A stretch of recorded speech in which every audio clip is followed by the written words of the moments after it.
Okay. And aloha, America. Welcome to our show today. And we're having some technical issues with RBN. Us Oh, online at there we go. whatreallyhappened.com. Here is your host, Michael Rivero. And aloha, America. Welcome to our show today. It is Friday, June 21st, 2019. Thank goodness it's Friday. Thank goodness it's Friday. Thank goodness it's Friday. We have a lot to talk about today. Boy, oh boy, is this going to be one for the history books. The phone lines are open, 800-313-9443. Sam is in our control room, ready to answer the phone, put you on the air with your comments, questions, and observations.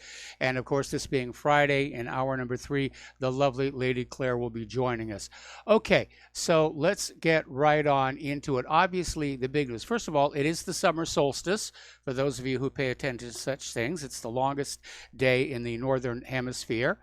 And but of course, the big news here is apparently late last night, Donald Trump authorized a strike against 3 targets in Iran, one of which was supposedly the radar and missile site that shot down the Global Hawk drone. But at the last second, Trump rescinded the order, just canceled it, pulled a U-turn, called it off.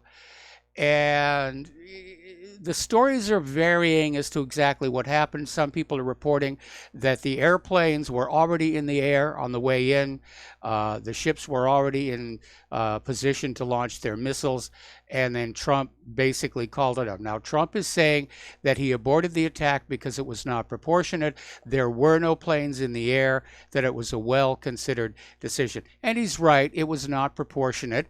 A single drone, even at U.S. military-industrial complex prices, is not a justification for war. And let's not forget that when the USS Vincennes shot down Iran Air Flight 655, killing all 290 people on board, Iran did not launch any strikes against the United States.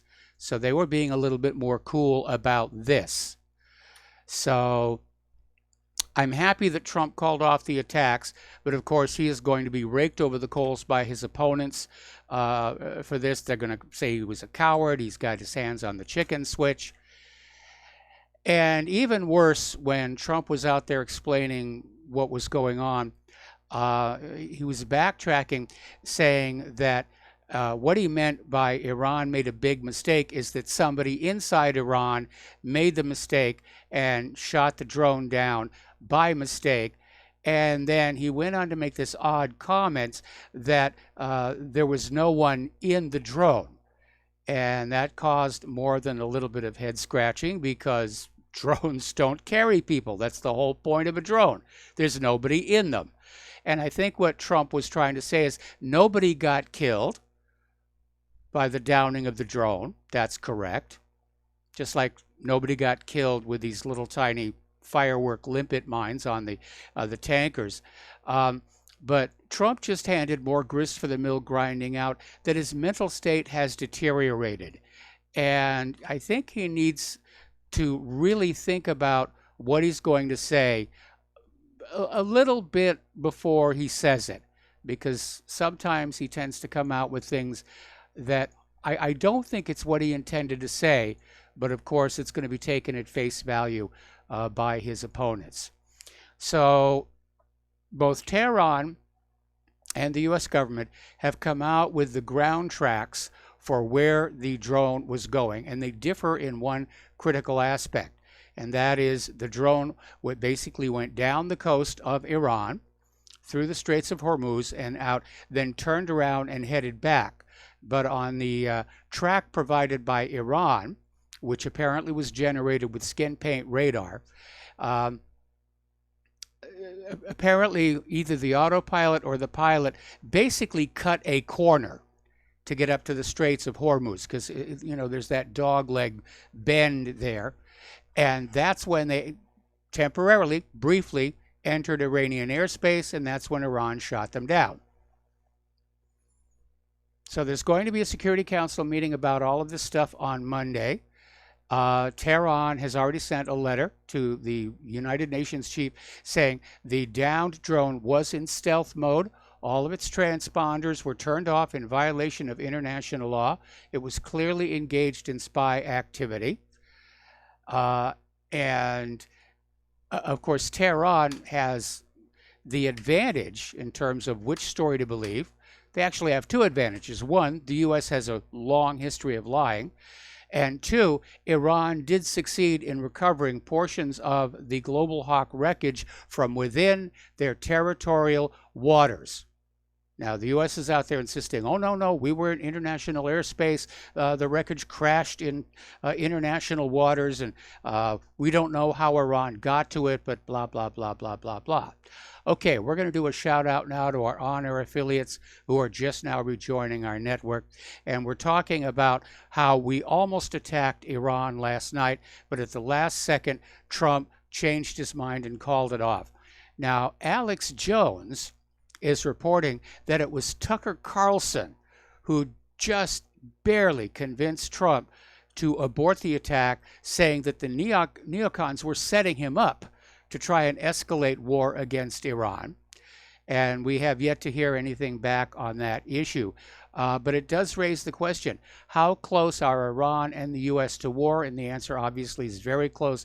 And while we may all breathe a sigh of relief for this coming weekend, this is not over. The neocons are not going to quit. They're going to find some other way to try and provoke Iran into doing something that will be seen as justification for an attack. They almost got what they wanted last night, and they're not going to quit now. And I'm sure that Bolton is screaming at the ceiling, and Pompeo is stamping his feet, and Chuck Schumer, who yesterday afternoon was out there, just cheering with his hands in the air. I'm sure he's very angry right now. And no doubt the phone lines from Tel Aviv to Washington, D.C. are burning up right now from all the people who wanted the attack to go forward. Again, obviously, I'm in agreement with what Trump did, but this is going to be used against him by his enemies. So there is that dispute. Did the drone violate Iranian airspace or not? And the evidence seemed to suggest that yes, it did. Was it an accident? Maybe. Was it deliberate? Yes. The United States has willingly sacrificed military assets before to try and lure another nation into attacking us. Now, a former Pentagon advisor is out there saying that the United States, or at least the Pentagon, understands that while they can deploy military assets to keep the Straits of Hormuz open and keep the oil flowing, that a ground and air war with Iran is ultimately going to be unwinnable. It will bog down the way that Syria did. Okay, we're going to go ahead and take a phone call from Keith in Montana. Aloha, Keith. Welcome to the show. What's on your mind?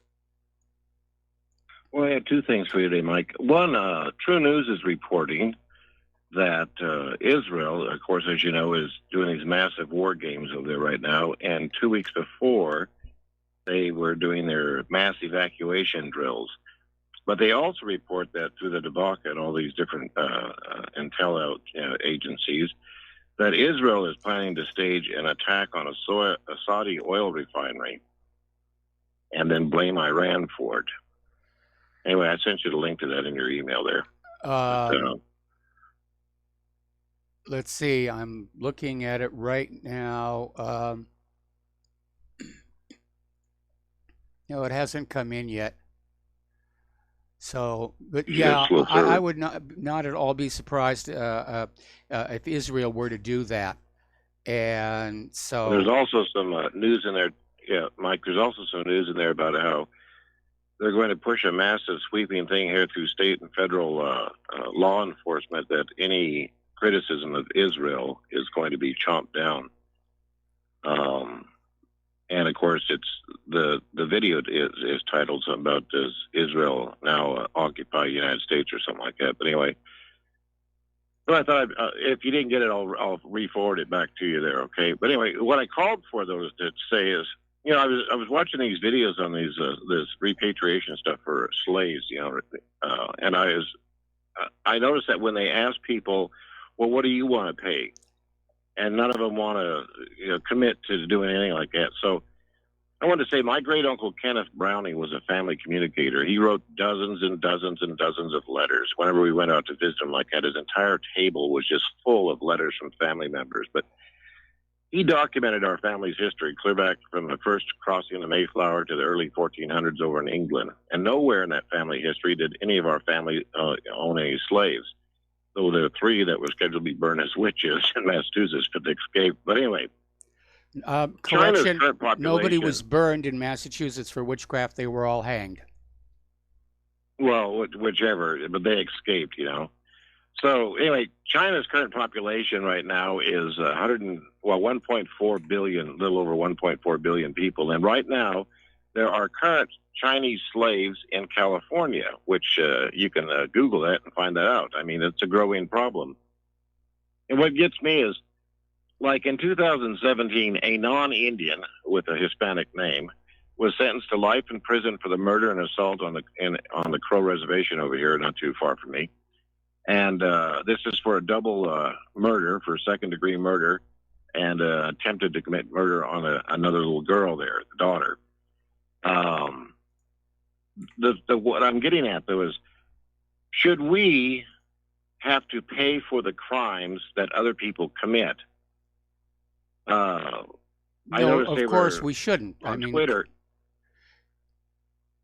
Yeah, I was going to say on Twitter they were showing a photo from 1862, 98 years before I was born, of slavery, and it's like, well, I had nothing to do with that. Why am I being? Does that mean? I mean, what does this lead to? Does Americans have to pay for the 20 million people killed from Vietnam? All these other conflagrations all over the world. I mean, what's the idea? To break this country in half? We had nothing to do with it. Well, the slavery reparations is basically the Democrats pandering to the black voters, saying, if you vote for us, we'll take stuff away from the white people and give it to you as atonement for the crime of slavery. But as you correctly pointed out, slavery came and went before we were all born. And even the people living back then, not everybody was a slave owner, not everybody was a slave. How do you sort that mess out? We're going to be talking about that a little bit further along in the show. But again, it's just pandering for votes. It's a way of literally trying to buy the black vote with an offer of, money in the form of reparations. I mean, it's not practical and it's not real. And frankly, if the Democrats do win the election, the reparations issue will just go away. Because well, as you say that, though, New York Times has run that article 6 days ago, the case for gay repatriation. Reparations. I mean, this is, reparations, sorry. It says that other countries are taking steps to that there's shameful past treatment of the LGBT people, and the United States should too. And this article goes on. It's in the New York Times. I mean, but what is, we all went to work and made a living. Does everyone want a free ride? It almost seems like they do, and a free ride, again, that's a major Democratic campaign point. I mean, look what they're doing out in California with the illegal immigrants, free medical care. The legal citizens in California don't get free medical care. And it's absolutely insane. And, again, it's campaign season, and they're making these empty promises, which will not be kept, but it sounds really good in a soundbite. But you can take this reparations situation to ridiculous lengths. I mean, back in the 1490s, my ancestors were tortured by the Catholic Church. Does the Catholic Church owe me reparations today, here and now? I think probably if I asked them for some money, they'd laugh at me, and I would understand why. Right. I resent that email to you. It's titled "Israel Plans Attack on Saudi Oil." Okay. So, and it's also got a couple of things on there. But I just thought that's kind of interesting that it seems like everyone wants a free ride, and that's more of the socialism BS that they're trying to push nowadays. Okay. Let let's see. I got your email, and there's a header in there, but there's no link in there to the article. Oh, God. All right, I'll so copy it. I'll send the whole thing again. all right, thanks an awful lot. We're going to let you go and switch over to Dustin in New Jersey. Aloha, Dustin. Welcome to the show. What's on your mind? Congress and the Senate get the free ride. So does the military-industrial complex. Oh, GM, yeah. the bankers and Wall Street got a free ride. How come the American people should get a free ride now? It's our turn to get a free ride. I You know, agree. we're getting shafted, you know? Everybody calls in about socialism ain't good. Hey, man, it's capitalism for you, the little people, but your corporations get a free ride when they have money laundering going on in Ireland and Switzerland. Wake up, people. I mean, Well, that's geez, I mean- fascism for you. yeah, I mean, you can't call in and say American. Let me tell you, our government has. He said the previous listener, we're not. The American people shouldn't pay for the crimes of what our government did. You're gonna pay because your government's gonna get you into like a big war, and you're gonna pay financially, or you're gonna pay physically by sending yourself or your sons and daughters to die for these scumbags. You know, that's I mean, that's the bottom line, Mike. I mean, what's going on with Trump? Getting advice from Tucker Carlson. My God, man, like I'm living in reality TV show world. What Yeah, the it does hell seem like happened it. to this country? I mean, this is not funny. You know, I mean, I don't even know. You know, like when you hear fake news, I know what the truth is, but I mean, the average person don't know squat. But what Trump says and what Trump does is two separate things. I mean, oh well, we're a couple minutes away from. We don't know that for sure because it's coming either from Trump or the mainstream media. We don't know what the truth is, you know. But you know what my truth is, Mike? This was a provocation. That's the bottom line. Yeah, I I mean- think somebody arranged for that drone to invade Iranian airspace just enough to get it shot down. And it was a Navy drone, but we don't know who was actually in control of it at the time. And there'll be another provocation. And as a matter of fact, I just found an article in the Times of Israel from about a month ago, where Israeli TV claims Iran weighing attack on Saudi oil production facilities. And yeah, that's just what Keith was saying. And that could be the next step in the escalation. A false flag attack on Saudi Arabia by Israel to be blamed on Iran. Yeah, see, man, they're way ahead of the curve, Israel, huh? I mean, my God, I mean, but I'm thinking, I mean, we know what's going on. Yes. Trump needs to really sit down. I mean, no offense to Trump, I'm not going to call him stupid or nothing because that's not right, okay? But, my God, sit down and learn what's going on. Get rid of Bolton, Pompeo, and Gina Haspel. They're garbage. Don't listen to the Congress and Senate because they're garbage. But he needs to bring in like that Douglas McGregor who was on Tucker Carlson. I like Tucker Carlson, but I'm not 100% with him. You know, but you got to use common sense and you got to do some basic research. If you don't have a president that does basic research, and I mean, if he has time to Twitter, you got time to do some basic research. I'm sorry. You know, we're in trouble, Mike. I mean, it doesn't take a genius to figure out we're in trouble. My God, you're getting advice from Tucker. I can't. It's a joke. The whole thing's a joke. I mean, one thing's because this is not over with Iran, Mike. Dustin, we got to take a break for commercials. Stay on the line. I'm going to come right back to you.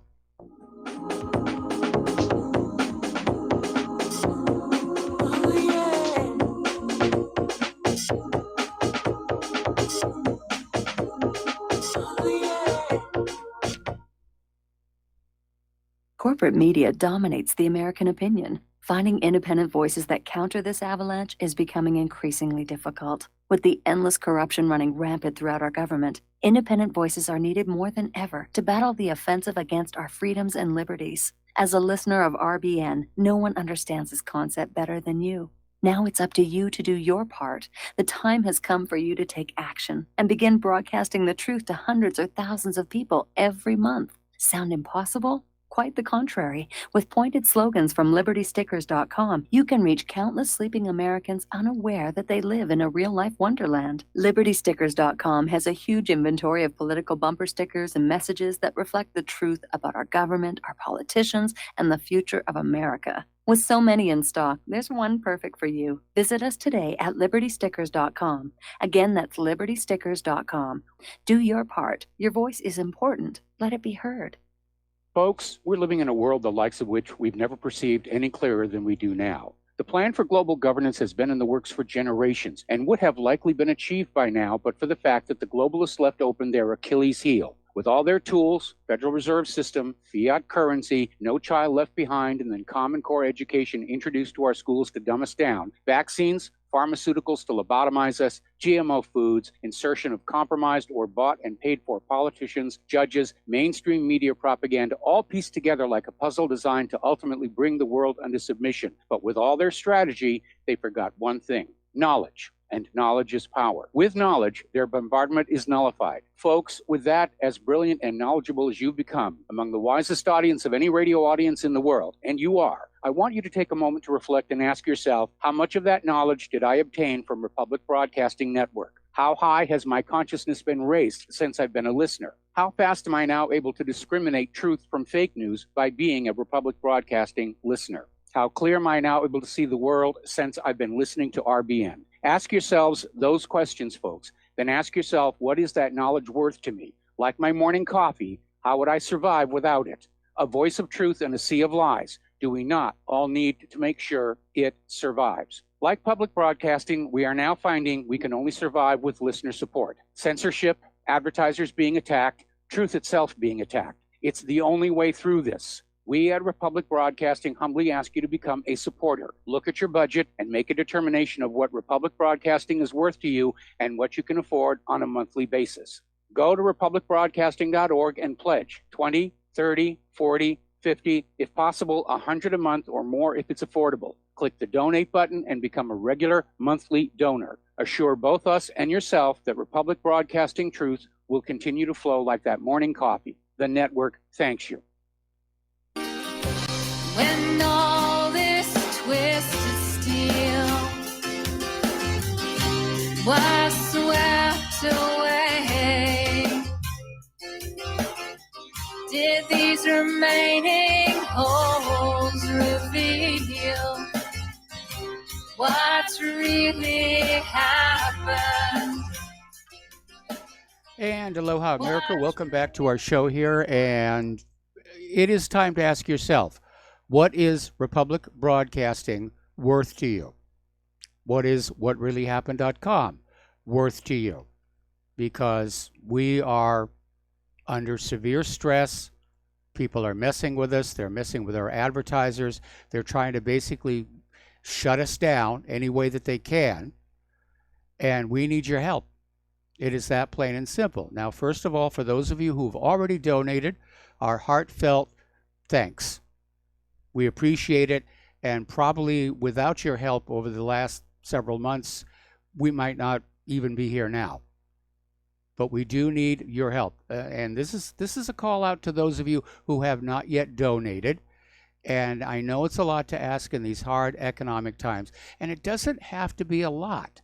If everybody listening to this broadcast just sent in a few bucks, it would make a real difference. So the postal address to send a check, money order, or if you prefer anonymity cash, is Republic Broadcasting Network, 2251 Double Creek Drive, number 302, Round Rock, Texas, 78664.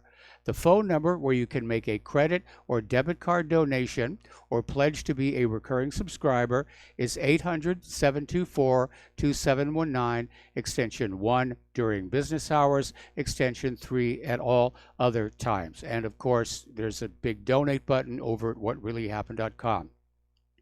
And we all thank you. And frankly, we wish we didn't have to ask you for your help. But that's just the way things are, because we're not going to give up. speaking truth to power. All right, back to the phones here and back to Dustin in New Jersey. And Dustin, I can understand how the current situation is driving everybody, such as you, myself included. It's just crazy. And I think it comes down to an observation I made much earlier in Donald Trump's term in office, is that he's actually a very weak leader. It's easy to talk him into doing things, and apparently, Nancy Pelosi and Chuck Schumer at that White House meeting yesterday thought they had succeeded in talking him into the attack. And again, if Alex Jones is accurate, Tucker Carlson talked him out of it. Way to go, Tucker Carlson. And but it basically shows that President Trump is wishy-washy. And he doesn't know his own mind, and he doesn't know how to stand his own ground.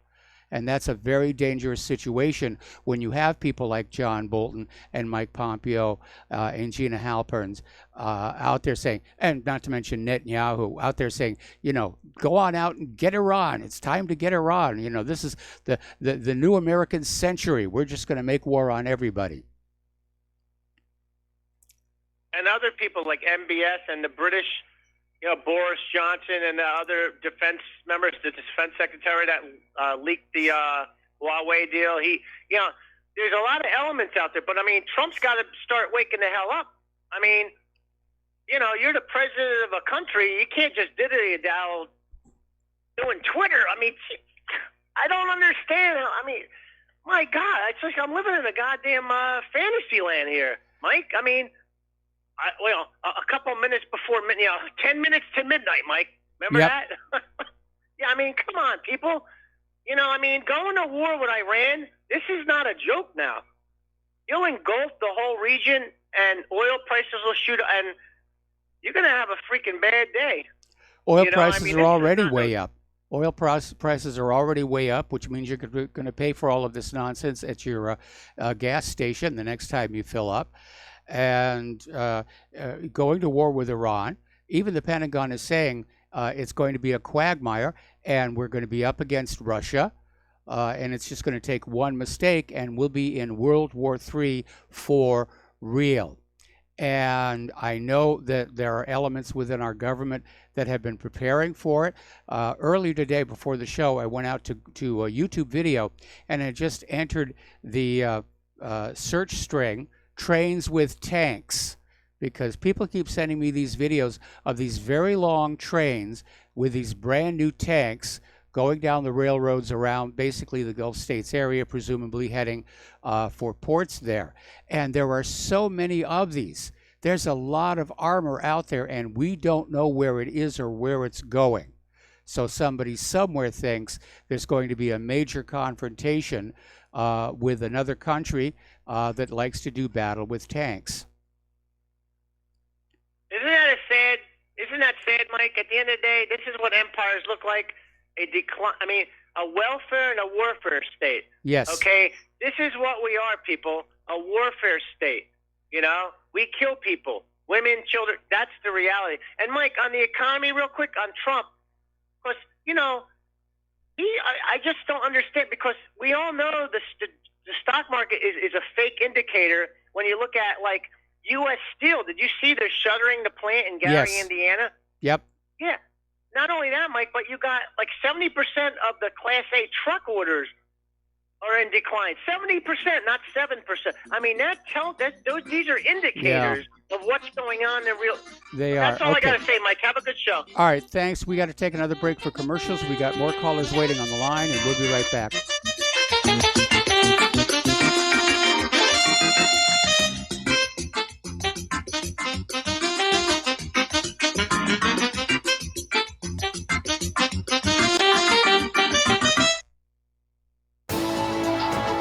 You are tuned in to the Republic Broadcasting Network. Visit our website by going to republicbroadcasting.org.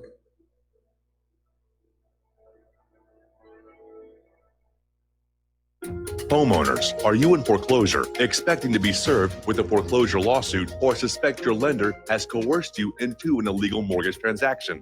A huge number of mortgages made in the last 10 years have legal issues and are possibly defective. State laws and the U.S. Supreme Court have upheld that defective mortgage documents are grounds for foreclosure defense and for counterclaims in favor of the homeowner. If your mortgage has been sold or assigned since closing the loan, it may be defective and you may be paying the wrong party, and the lender may not have standing or the right to foreclose or collect payments under the law. If you would like to know if your mortgage is legal or not, or know if you are paying the right party, we can help. Our initial consultations are free of charge. We are not attorneys. We are legal researchers and work closely with experienced lawyers who know how to help you find the evidence to help you keep your home. Call toll free 1-855-2-KEEP-IT. That's 1-855-2-KEEP-IT today.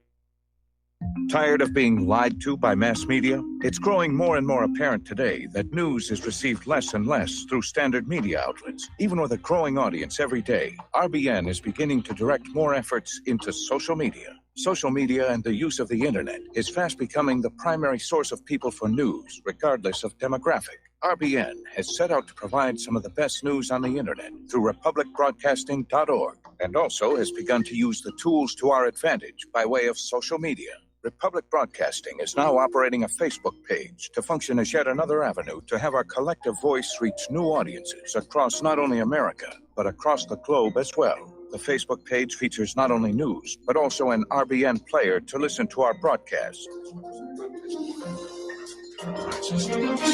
Get involved by visiting facebook.com/Republic Broadcasting and liking our page and share it with your friends and family, because you can handle the truth.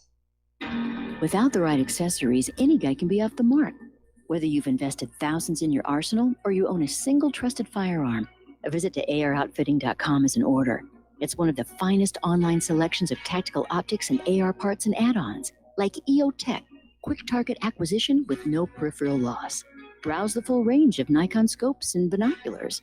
AROutfitting.com can illuminate your world with Streamlight gun-mounted lights from keychain to large handhelds up to 1,100 lumens. Find some stability with Battenfield tactical bipods. AROutfitting.com has CMMG gun parts, barrels, assemblies, handguards, part kits, and more, plus mag-full clips and magazines. I know I've got you excited, so take a breath. Head to AROutfitting.com. The site's super easy to navigate and features a ton of technical info, including links to manuals. We also welcome vendor and manufacturer inquiries. Remember, if you don't see it, we can get it at AROutfitting.com. We the people, in order to form a more perfect union, establish justice, ensure domestic tranquility, provide for the common defense, promote the general welfare, and secure the blessings of liberty to ourselves. And aloha, America. Welcome back to our show here. We're going to go back to the phones to John in Tennessee. Aloha, John. Welcome to the show. What's on your mind? Hey, Mike, I let you know before that, I kind of monitor the Zionist Christian radio, and they're kind of linked up with Salem, the Salem network. They run their news at the top of the hour, but there's this guy in Missouri named Brandon House, and he runs this thing called Worldview Weekend. So I listened to his show today, and here's where he's going with it. He was so mad at Tucker Carlson. He was so mad at Geraldo. He said all these people last night were making excuses not to go to war with Iran, saying, like, Geraldo's like, when's the last time Iran attacked us? And this guy went off on his rant, and he pulled up some old CIA guy, played an audio clip with a guy on Al Jazeera in the debate. But what he's trying to say is the terrorists of 9/11 passed through Iran and didn't have their passport stamped. So they're part of 9/11. Well, we knew it was going to happen sooner or later. They were going to try and link Iran to 9/11. Right. And I mean, again, and all of us, because we've been on Republic since 9/11. 9/11 was the catalyst for this whole thing. Wesley Clark, 7 countries. I mean, the big picture, we tried to go into Syria, topple Assad. we probably would have set up bases in Syria if we could get control of the property, and then we'd launch a war in Iran from Syria. Well, obviously that failed, so now they're going, well, we'll just attack Iran from the sea, or I don't even know what their plan is, but obviously, well, and again, Sean Hannity was apoplectic. Did you see him last night? No, I didn't watch him. He go when your show is over, just YouTube his show last night. He was absolutely apoplectic about just flattening Iran and wiping them off the map. I'm serious.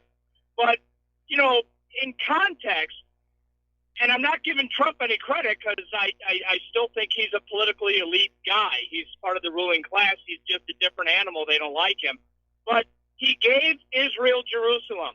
He gave Israel the Golan Heights. But you see what? He's not Netanyahu, because the story I heard was Trump said, how many people are going to die if we do these attacks? And they said 150. He goes, no, I'm not doing it. One unmanned drone and I'm going to kill 150 people. I'm not going to do it. So, in Netanyahu, right? I mean, you throw a couple bottle rockets, he kills 2,000 Gazans. So, I feel for Trump going, I'm having a real problem with Trump saying that's the reason he called off the attack. When you look at how many tens of thousands, 100,000 people have been killed in these wars stretching back 18 years, I think that's a cover story to make Trump look like he's the humanitarian and he's trying to be presidential. But I think something else is going on here. It may very well be that in the run-up to launching the attack, they started getting the internal polling numbers from the American people, and they were extraordinarily negative on moving forward with the attack. And between that and, again, Alex Jones is saying Tucker Carlson had Trump's ear and said, you're being played by the neocons. And I'm not sure we're ever going to learn exactly what did happen last night. But I think the concern over 150 lives is a cover story. Well, we can usually tell when Fox News is putting out a trial balloon to try to get popular support for a military action of some sort. But like I said, these guys were all way over the top. Lindsey Graham wants it done. He wants it done now. He's tired of waiting. It's we got to get them before they get us. The preemptive war thing that Ron Paul hates. But and then the other thing with Alex Jones, to his perspective, is, people have been doing that for years, going, oh, Ann Coulter's got Donald Trump's ear and he worries about what she's going to say, or Rush Limbaugh's got Trump's ear and he worries about what Rush is going to say. I don't think that's the case at all. I just think Trump does not want that label going, I started a war in the Middle East. I mean, Obama got away with going into Syria and taking out Gaddafi. And he never got crap for it from the left. But they really want to twist Trump's arm behind his back and go, look, the plan for the Greater Israel Project or whatever's going forward, buddy, on your watch, whether you like it or not, now get going. And they shot down the Global Hawk and they go, here we go. Well, so, you've raised an interesting point there, because, Trump we're getting into campaign season, and I'm still not convinced that Trump is really all that enthusiastic about a second term. But his campaign advisors may have told him, if you start this war, you are a one-term president. And that may have been a factor as well. The reality is that when you don't have a real just cause for war, all of a sudden the petty politics come into play in terms of deciding what's going to be done. Right. Well, whether he's a one-term president or not, I know Kushner's behind that Sinclair Media Group, isn't he? Yes. And they basically run all the local Fox affiliates in every major city. So I honestly think, because even, Trump is making even the left-wing media rich. Every time he opens his mouth, advertisers are going to CNN and NBC just to bash Trump. So he's making everybody in the media rich on both sides of the aisle, and I think that's basically where he wants to go. Him and Kushner, they want to have a media outlet, Sinclair, bigger than Fox one day. I really don't think any of these people govern the country. I think we do have a deep state, and Trump is just a figurehead. And and he's one of the few guys they're really trying to twist his arm behind his back. But he's like, I don't want to be George Bush. I don't want to be Barack Obama. I don't want to be any of these things. I got in the White House. That's great. But he goes, well, you guys want to slap on me and my legacy? I don't want any of it.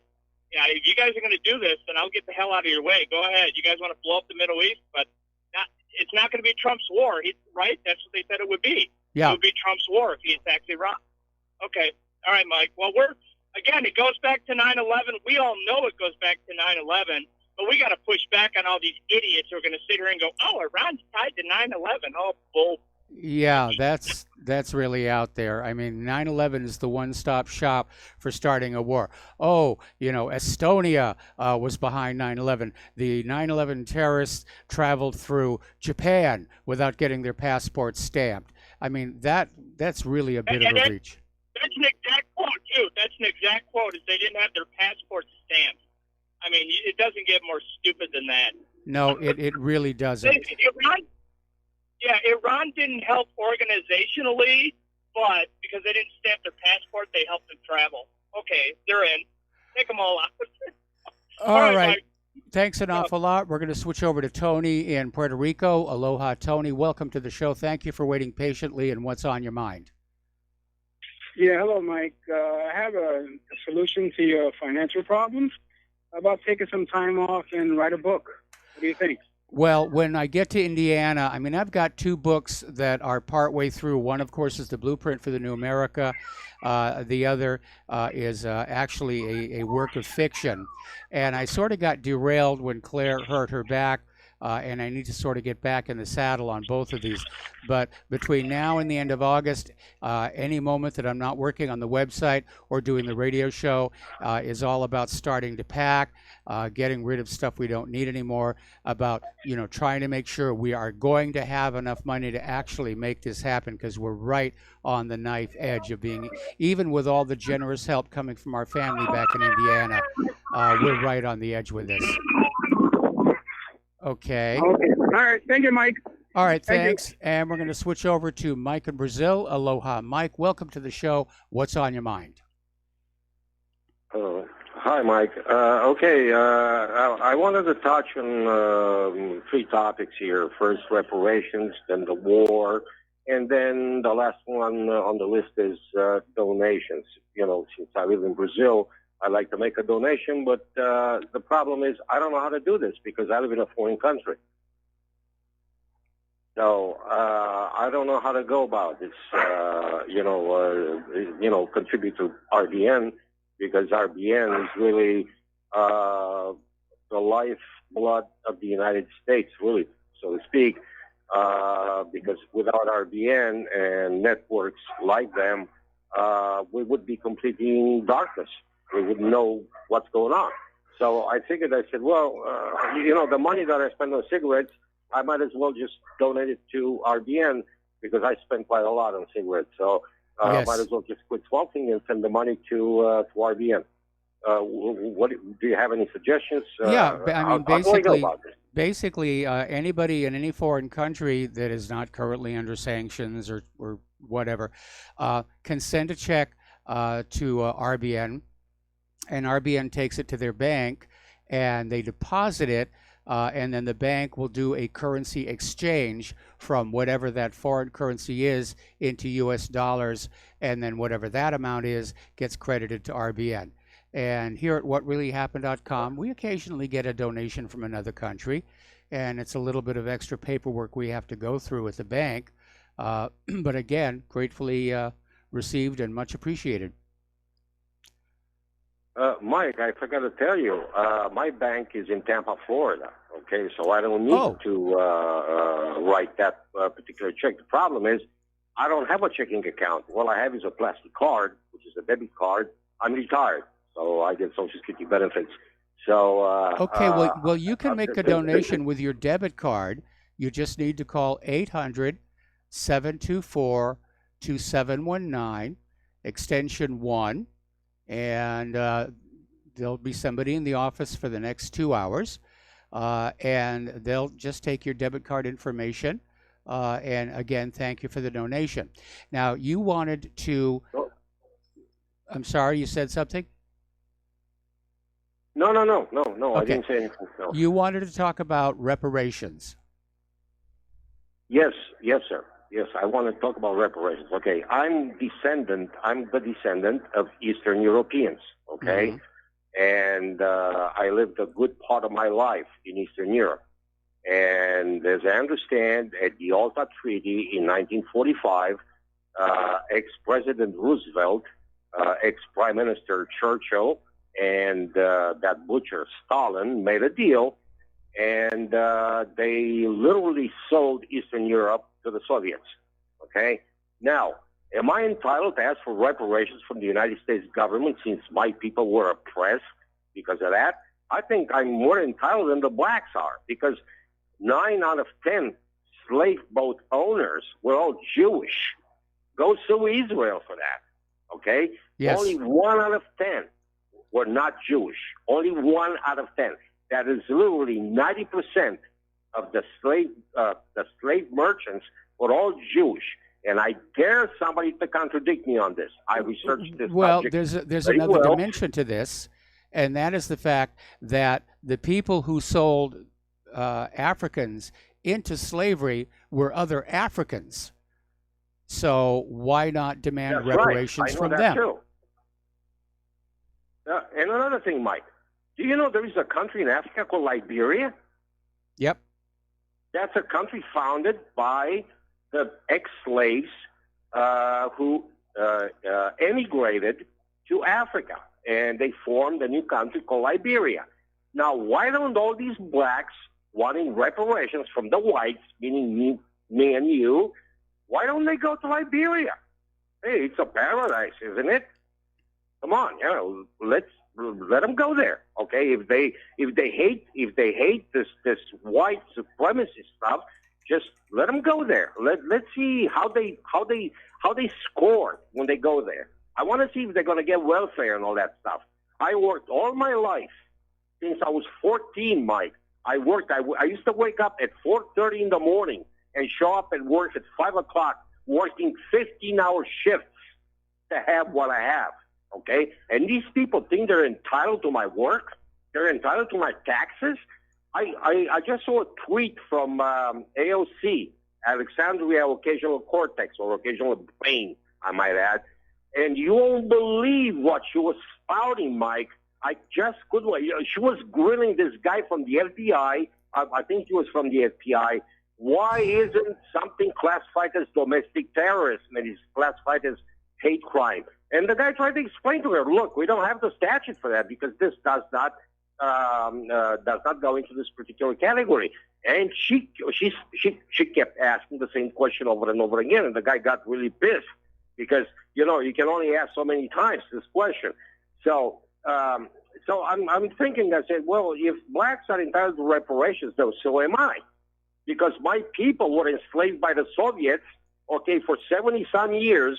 Okay, my father was dragged into the dungeons of the KGB, beaten the hell out of him, okay, gagged and left there, without food or water, and I'm not supposed to ask for reparations. Meanwhile, the slaves who were held by you and your ancestors were provided safe passage to Canada and other countries, and they want you to pay for reparations. Since when are we liable for what our ancestors have committed? I mean, if somebody committed a crime in my family 2 or 3 generations ago, am I responsible for that? No, of course you're not. I'm not responsible for any of my relatives who have done something wrong. Yeah, but Mike. Yes. We live in an age in which we're told it's okay for the men to use the ladies' room. I mean, that's how messed up our society has become. And so, yeah, they can turn around and say, oh, yes, absolutely. Collective guilt, inherited guilt.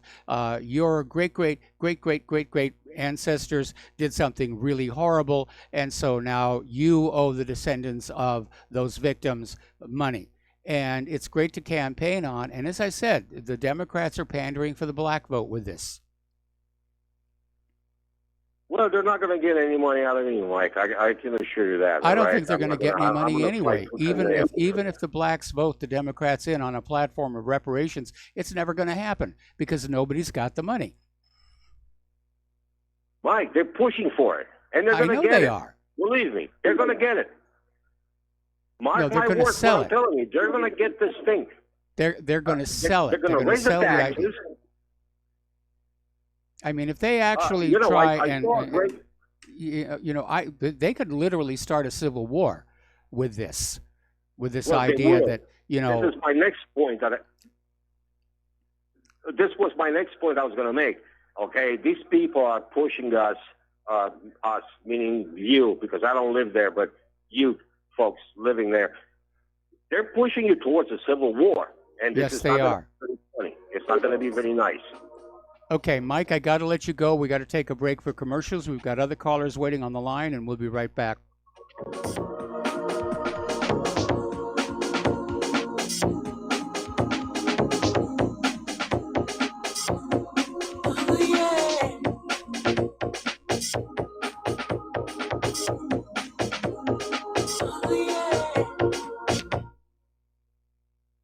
Do you or a loved one suffer migraine headaches? Listen to what scientist Kurt Hendricks has to say. 35 million people in the United States suffer with debilitating migraines. If you or a loved one are one of them, you need to know about MigraLief. Hi, I'm Kurt Hendricks, the scientist that formulated and patented the MigraLief migraine formula.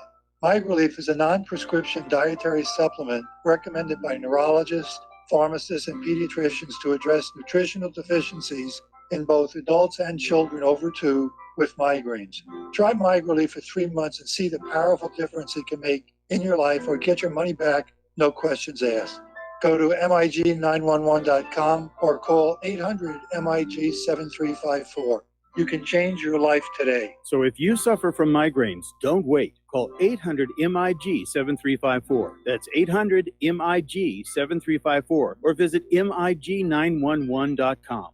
Corporate media dominates the American opinion. Finding independent voices that counter this avalanche is becoming increasingly difficult. With the endless corruption running rampant throughout our government, independent voices are needed more than ever to battle the offensive against our freedoms and liberties. As a listener of RBN, no one understands this concept better than you.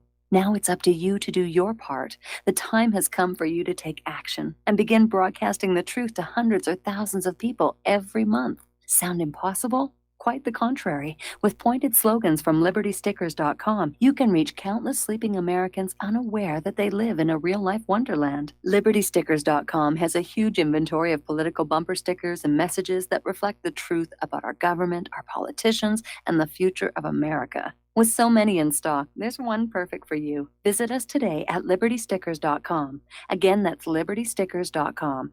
Do your part. Your voice is important. Let it be heard. It happens more often than we can imagine. In my case, I was sitting at home, and out of nowhere, I just started feeling uncomfortable. Then it got worse, and I started perspiring. I tried to ignore it, but I waited too long. The chest pain came as we were driving to the hospital emergency. I felt my life clock begin to tick. I barely survived.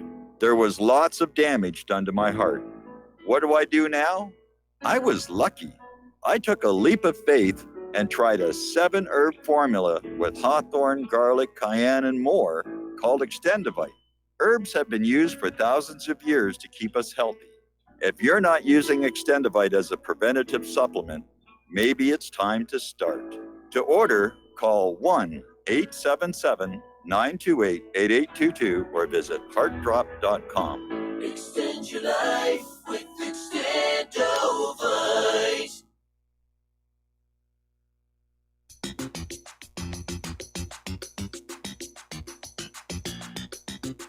Welcome to What Really Happened Radio. Visit us online at whatreallyhappened.com.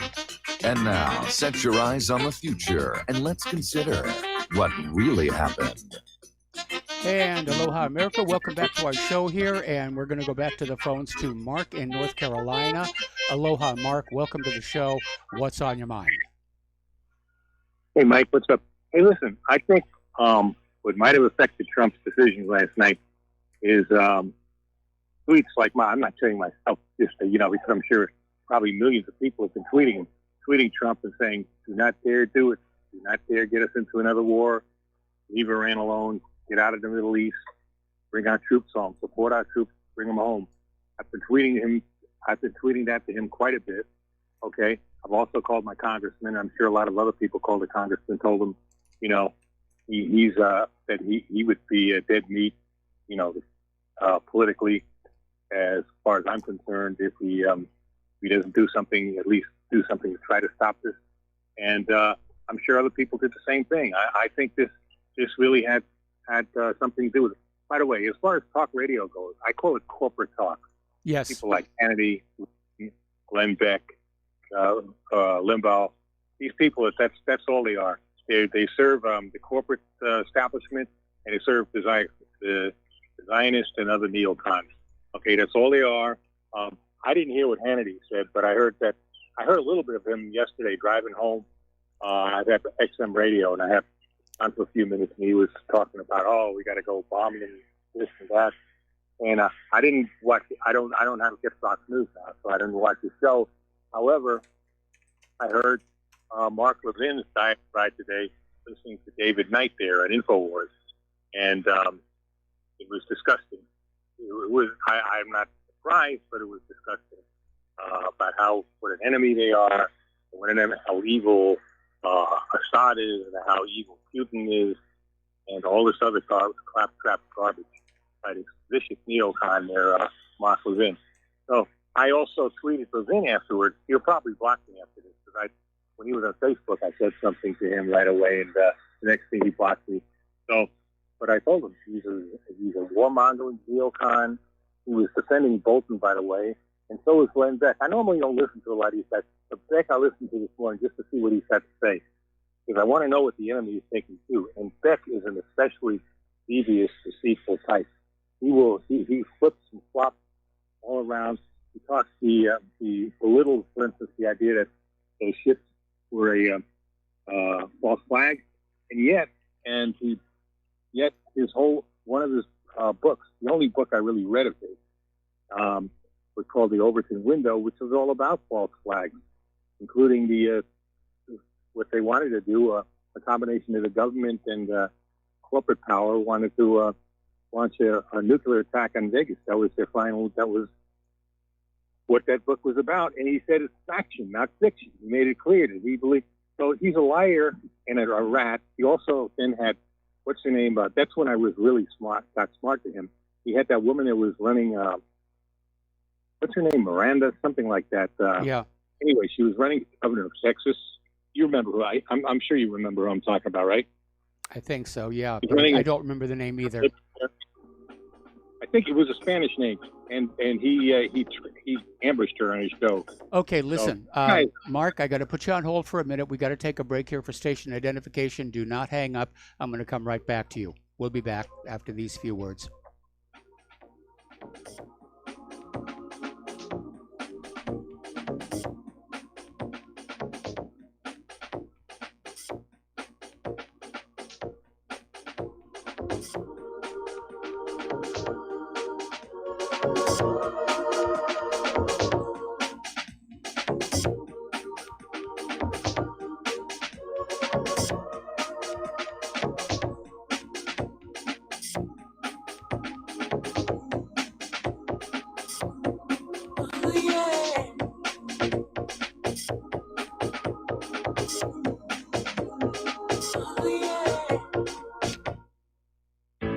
Many people write us about their experience with Extendivite. Allow me to read you some from Amazon.com. It really does work like the review says it does. I cannot believe that after the first few days, I didn't feel as sluggish or clogged up. It has had a profound impact on my physical, emotional well-being. I'm skeptical as most people about products and their claims, and I never write reviews, but this is a wonderful product and I recommend it to everyone. Great product. It has brought my blood pressure from the mid-150s over the 80s to the mid-130s over mid-80s, along with diet and exercise in just the past couple of months. Excellent. Thank you, David. Tell us your story. Get Extendivite today. Call 1-877-928-8822 or visit heartdrop.com. Extend your life with Extendovite. This is RBN, the Republic Broadcasting Network.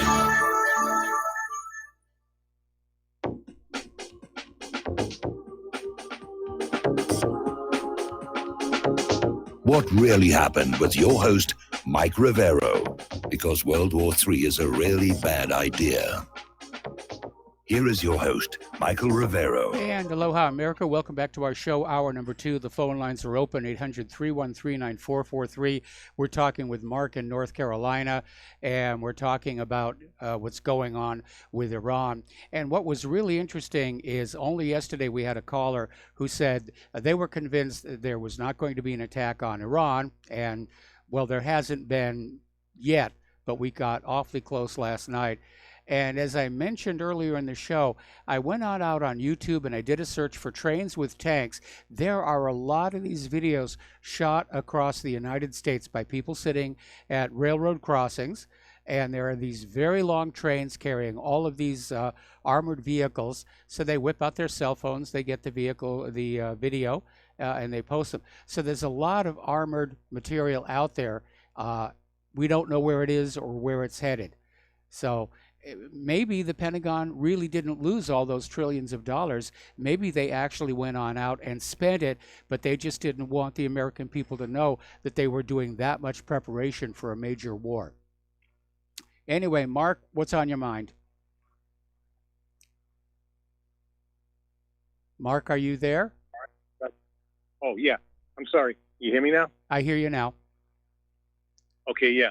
We've got to be prepared as a people and get on our government. Keep on the government and make it clear we don't believe their warmongering garbage, and we're not going to accept it, and we won't let them start a war that could at the very worst end the planet Earth as we know it. Okay, or at least civilization. Yes. And even at the very best, be a bloody war that would cost many soldiers' lives and cost many, civilian lives as far as Iran, and even possibly civilian lives in the United States if Iran might decide to actually commit some terror attacks. They are weaker than us and all that. You never know what they might try to do. I don't think.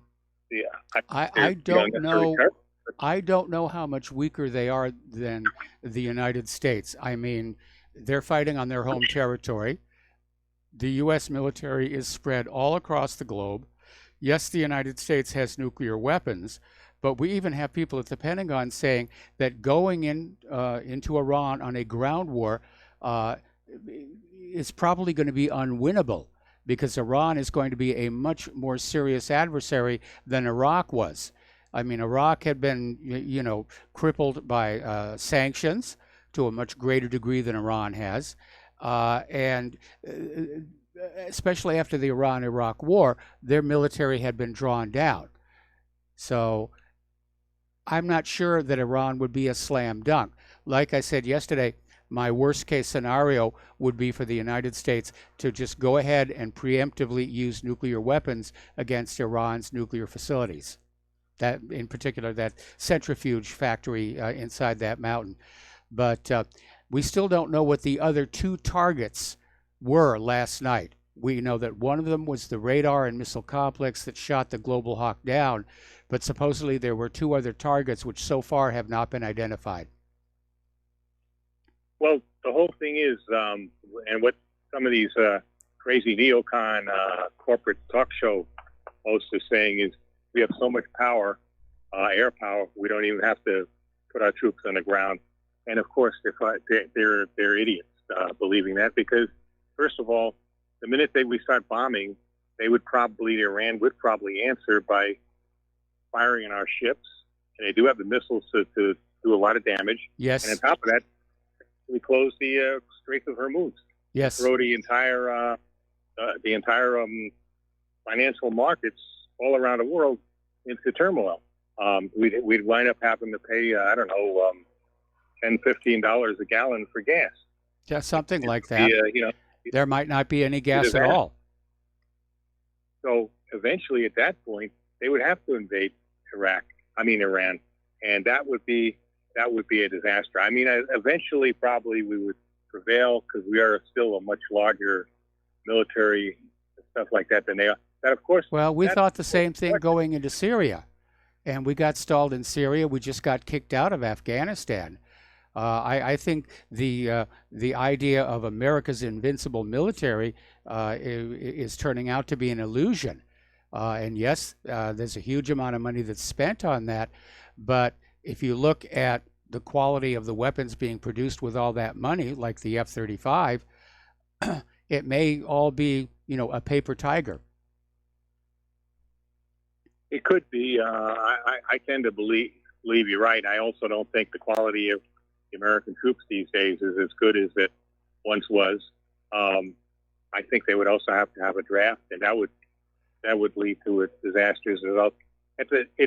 But we still would be able to invade. Whether we'd be able to, conquer the whole country or not, that's a good question. Once, if we did, let's say, seize power and get rid of their government like we did in Iraq, then we're going to deal with a guerrilla war that would make Iraq look like Sunday school picnic.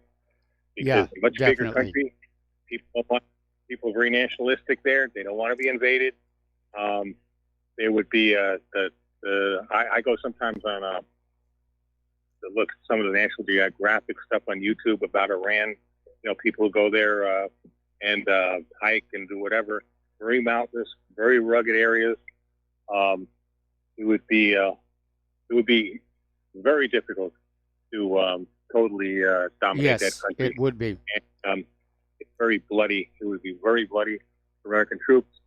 I really believe it would entail a draft. And once you have a draft, now I believe this country would tear itself apart. I really don't think young people today are ready to let themselves be hauled off into a war like that forcibly. I really don't. You see how rebellious they are as it is. And well, not just rebellious, but I mean, what snowflakes, how easily offended and upset and emotionally upset they are. I mean, right. The first time they saw a drop of blood, they'd scream and start, popping the little blister packs. They're also a lot better informed as far as, their the kind of media they follow, as opposed to the older people who still follow the garbage, whether it's, corporate media, corporate talk radio, or whatever else. So it'd be a lot different, Mike. I mean, it would be, I think it would be a total disaster for this country.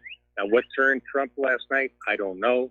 Thank God, at least for the time being, it did turn him. Yep. Where we're going to go from here, anybody's guess. Maybe Putin might have, secretly given him a warning. Maybe Russia would get involved. I don't think that could have happened. That could have happened. We have no idea. But like I said, this idea that Trump was concerned over the 150 people who would be killed in the strike. I mean, when he hauled off with those cruise missile attacks into Syria, he wasn't concerned about civilian or even military deaths then. So this is clearly a cover story for something else that went down. Well, his smartest thing right now would be to get rid of Bolton, get rid of Pompeo, get rid of Kushner, get rid of, what's that woman's name, the CIA director? Gina Haspel. Gina Haspel, bloody Gina there. Get rid of these clowns and bring some decent people in there as advisors. And he could start with that colonel that talks to Carlson all the time, Colonel, get the guy's name, McAfee, something like that. Get a guy like him as his national security advisor. Or get a guy like Ray McGovern, former CIA Ray McGovern. Get people like this. Ray McGovern's qualified because of his time at the Central Intelligence Agency. Get people like that in there. All right. Problems. Okay, Mike. All right. Okay. We're going to let you go here. We're going to do a shout out now to our on-air affiliates who just now are rejoining the network. And we're going to go to Jim in Illinois. Aloha, Jim. Welcome to the show. What's on your mind? Hello, Michael. You know what? I don't know what to believe. I think Trump is lying. I don't know why he changed his mind, because originally he sent out a tweet that stated cocked and ready to go. Cocked and loaded, which, by the way, the phrase is actually locked and loaded. And Well, you know what though? Cocked and Loaded is a name of a porno film back in 2010. Okay. Yeah, that was. I know. I don't watch porno. I don't watch porno, but that's something that was reported this morning. That's the name of a porno movie back in 2010. But for him to change his mind, like Mark stated, maybe Putin called him.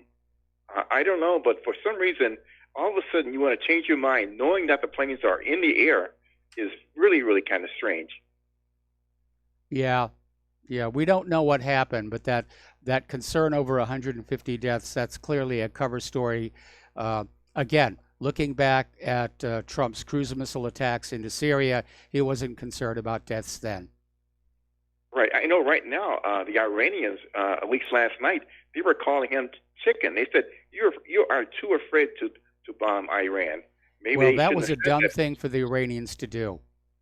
Right. And this is another story. You know, when that drone was flying the other day and they shot it down, I did not know there was a U.S. military plane with several people on board. And the Iranians stated, we could have shot that plane down, but we didn't.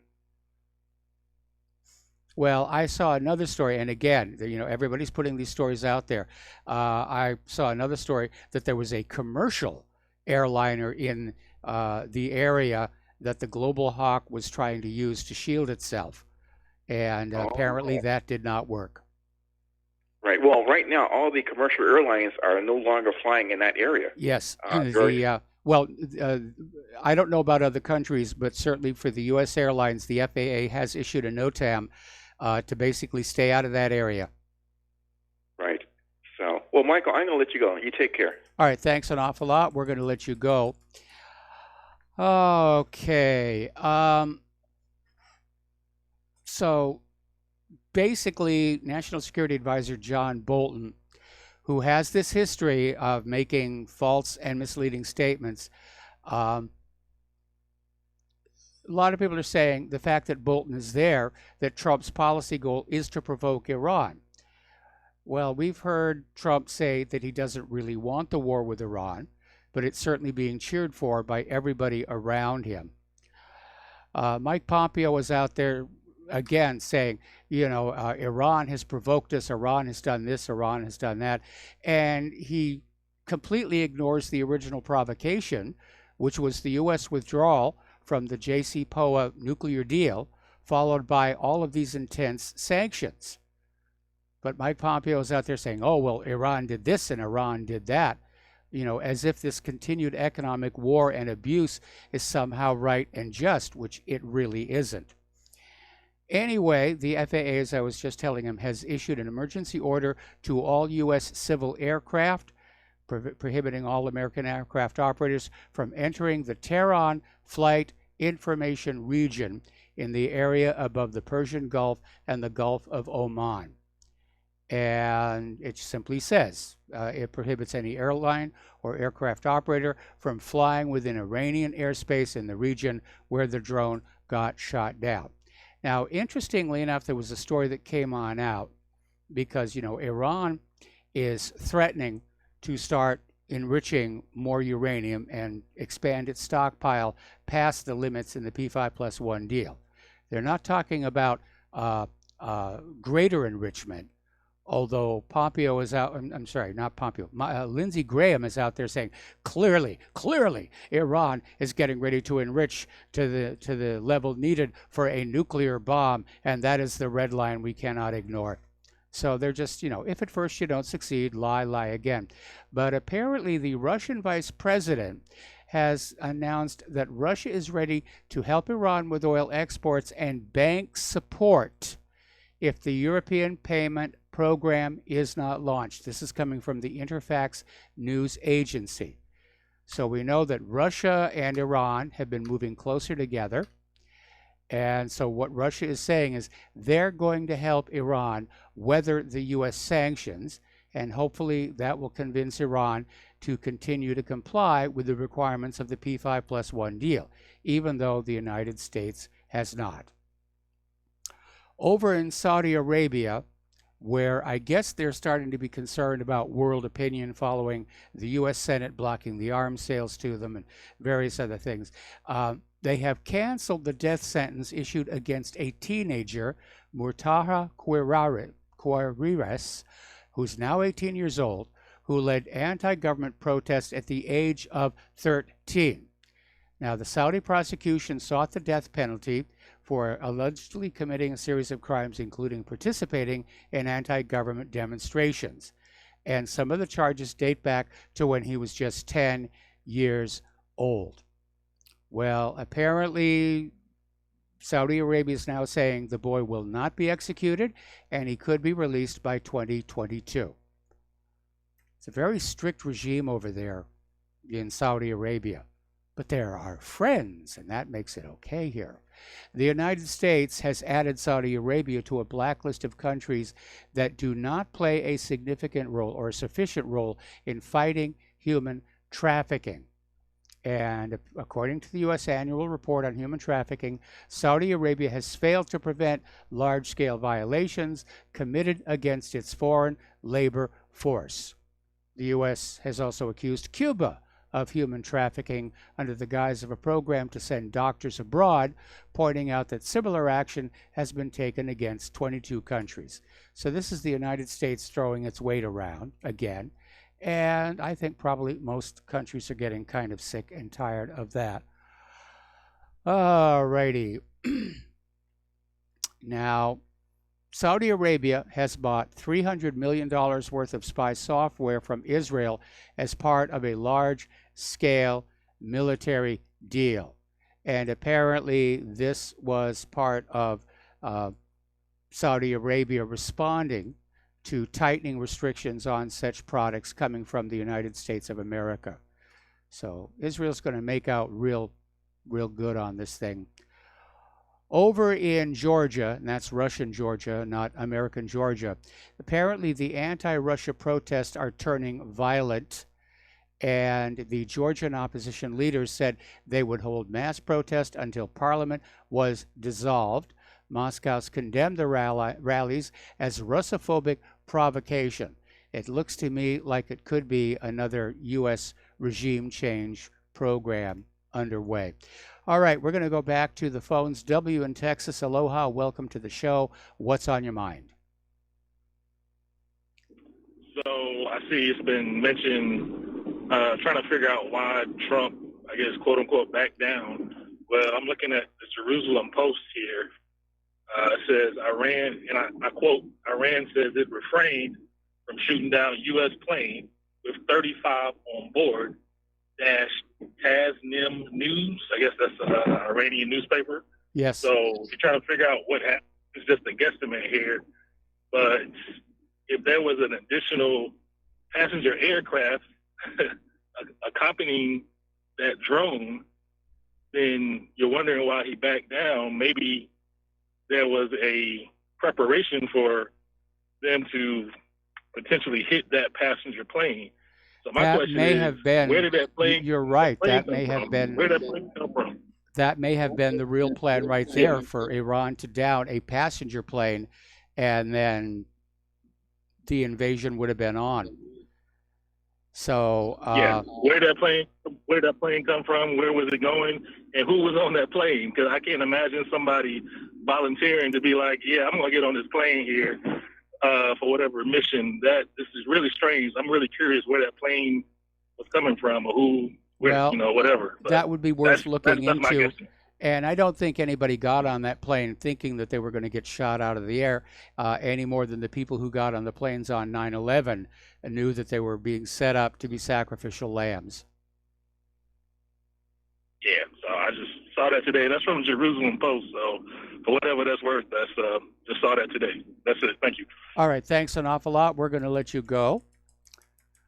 Over in Berlin, Germany, the director of the Jewish Museum in Berlin has been forced to resign under pressure from the Israel lobby because he basically tweeted an article on the 240 Jewish and Israeli scholars who signed a petition opposing the German parliament's recent motion condemning boycott, divest, and sanctions. All right, we're going to take another break here for commercials, and we'll be right back.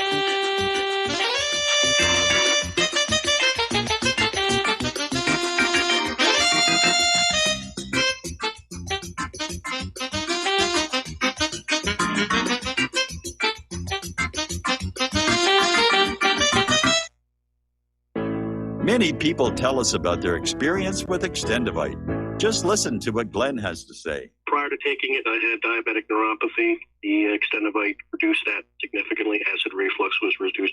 I had athlete's foot, very severe. Trimmed that down to about 75%. Dandruff, almost completely gone. I had occipital neuralgia at the base of my skull. I was having migraines, reduced by about 90%. Heart palpitations, my heart would kind of stall out. I would skip a beat, very uncomfortable. And when walking from downstairs going to sleep, by the time I got to the bedroom, which is just one flight of stairs, my heart was pounding, coming out of my chest. My vision was blurry. This completely solved that problem. Great product. Thanks. Tell us your story. Get Extendivite today. Call 1-877-928-8822 or visit heartdrop.com. Extend your life with Extendivite. Folks, we're living in a world the likes of which we've never perceived any clearer than we do now. The plan for global governance has been in the works for generations and would have likely been achieved by now, but for the fact that the globalists left open their Achilles heel. With all their tools, Federal Reserve System, fiat currency, no child left behind, and then Common Core education introduced to our schools to dumb us down, vaccines, pharmaceuticals to lobotomize us, GMO foods, insertion of compromised or bought and paid for politicians, judges, mainstream media propaganda, all pieced together like a puzzle designed to ultimately bring the world under submission. But with all their strategy, they forgot one thing: knowledge. And knowledge is power. With knowledge, their bombardment is nullified. Folks, with that, as brilliant and knowledgeable as you become, among the wisest audience of any radio audience in the world, and you are, I want you to take a moment to reflect and ask yourself, how much of that knowledge did I obtain from Republic Broadcasting Network? How high has my consciousness been raised since I've been a listener? How fast am I now able to discriminate truth from fake news by being a Republic Broadcasting listener?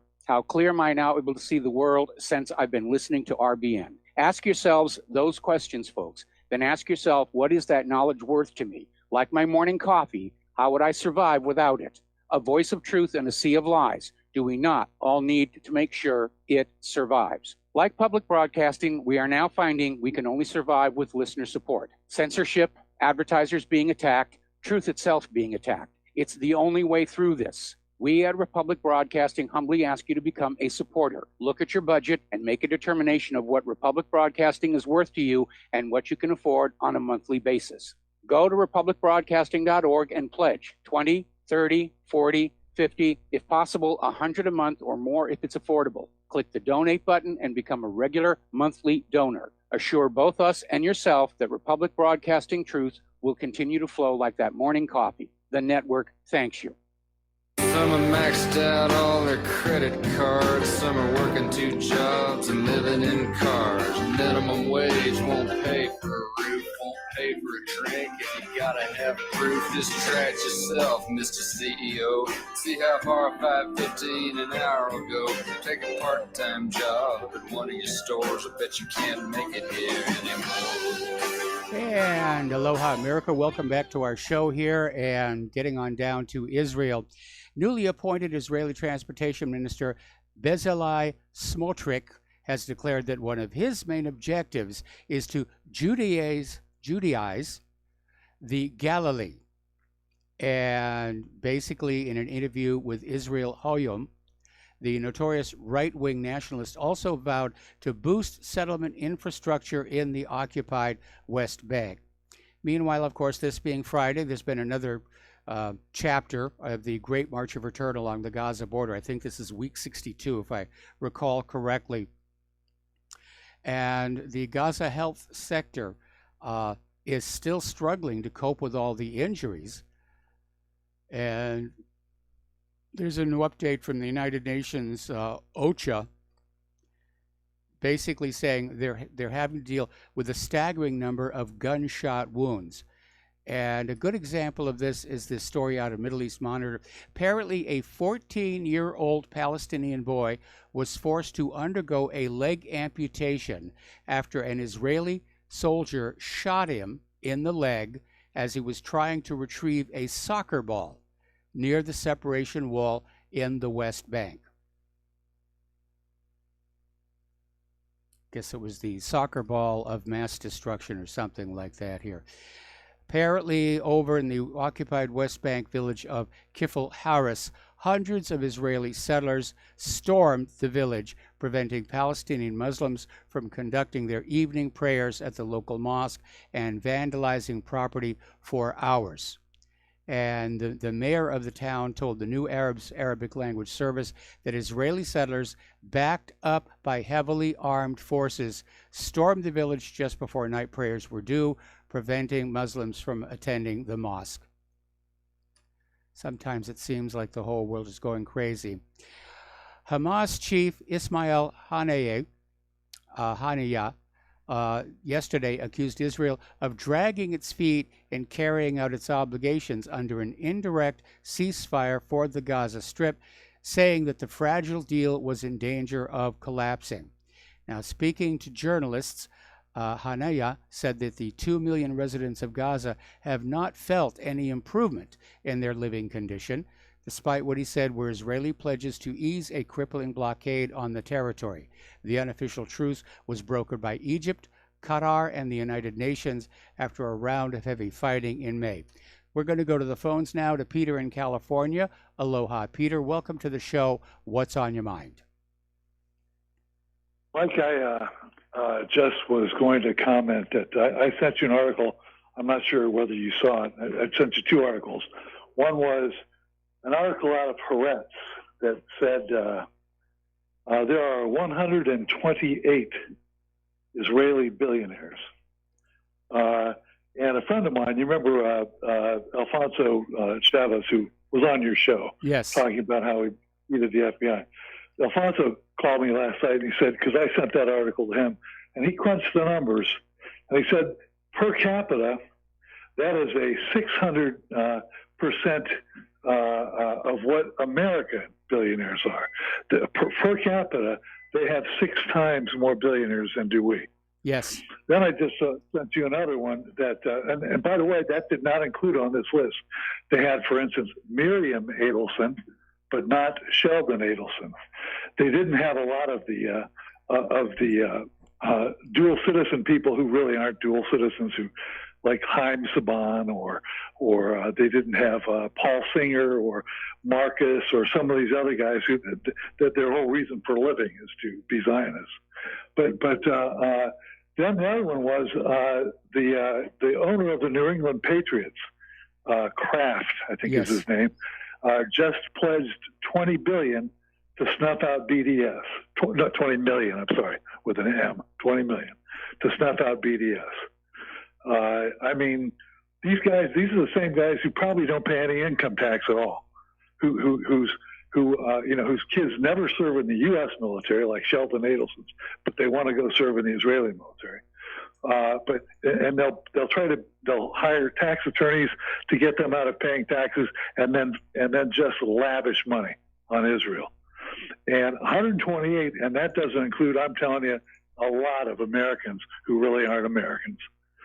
But anyways, that's one of the things I want to talk about. But the other one was reparations. Yes. And my wife is from Jamaica. She's black. My child is mixed. My family is from Ohio and Indiana, and all my relatives fought for the Union. My daughter, who's white ancestry, all fought for the Union, and whose mother comes from another country and is a naturalized U.S. citizen, has nothing to do with that, and neither does my wife. But would I have to pay them reparations? And why shouldn't I turn that around for them, since they never would have been able to break out of slavery without the Union Army? Why don't they pay us reparations? Well, you make a very, Why don't very we good just point. pay them? Anyway, listen, Peter, stay on the line. Going to put you on hold. We got to take another break for commercials, and we'll be right back after these few words.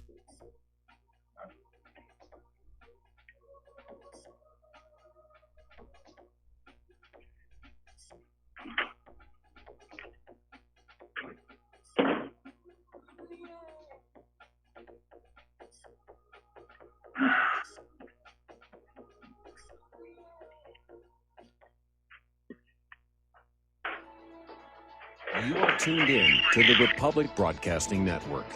Visit our website by going to republicbroadcasting.org.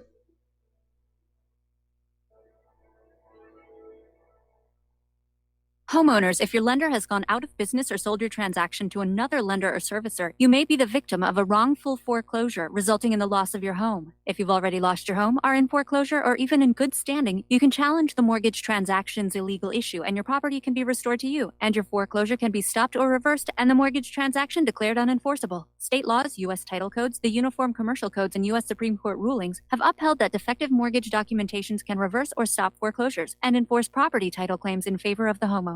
We are having successes in stopping the process of foreclosure, the enforcement of the foreclosure judgments, the sale of property, and evictions after the sale. We are not attorneys, and we don't give legal advice. We are a professional team of legal researchers, providing forensic mortgage audits and expert witnesses. We have the knowledge to produce the evidence and enforce laws regarding your legal issues. We've been in business for 12 years without a complaint. Consultations are free, and we provide a free title search to confirm if your mortgage has legal defects. Please call 855-253-3748. 855, 2, keep it today.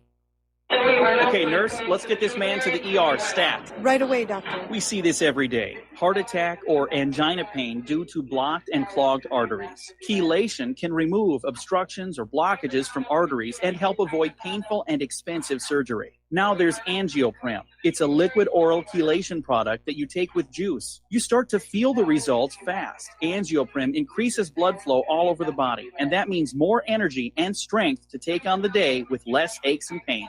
60 years of research has gone into chelation, and Angioprim is the result. A safe and easy way to unblock your veins and arteries from buildup that slow circulation. Paging Dr. Jones. Please report to the emergency room right away. Log on now for a special radio offer from Angioprim. That's angioprim.com/radio. ANGIOPRIM. Angioprim.com/radio or call 877-882-7221. That's 877-882-7221. Without the right accessories, any guy can be off the mark. Whether you've invested thousands in your arsenal or you own a single trusted firearm, a visit to AROutfitting.com is in order. It's one of the finest online selections of tactical optics and AR parts and add-ons, like EOTech, quick target acquisition with no peripheral loss. Browse the full range of Nikon scopes and binoculars.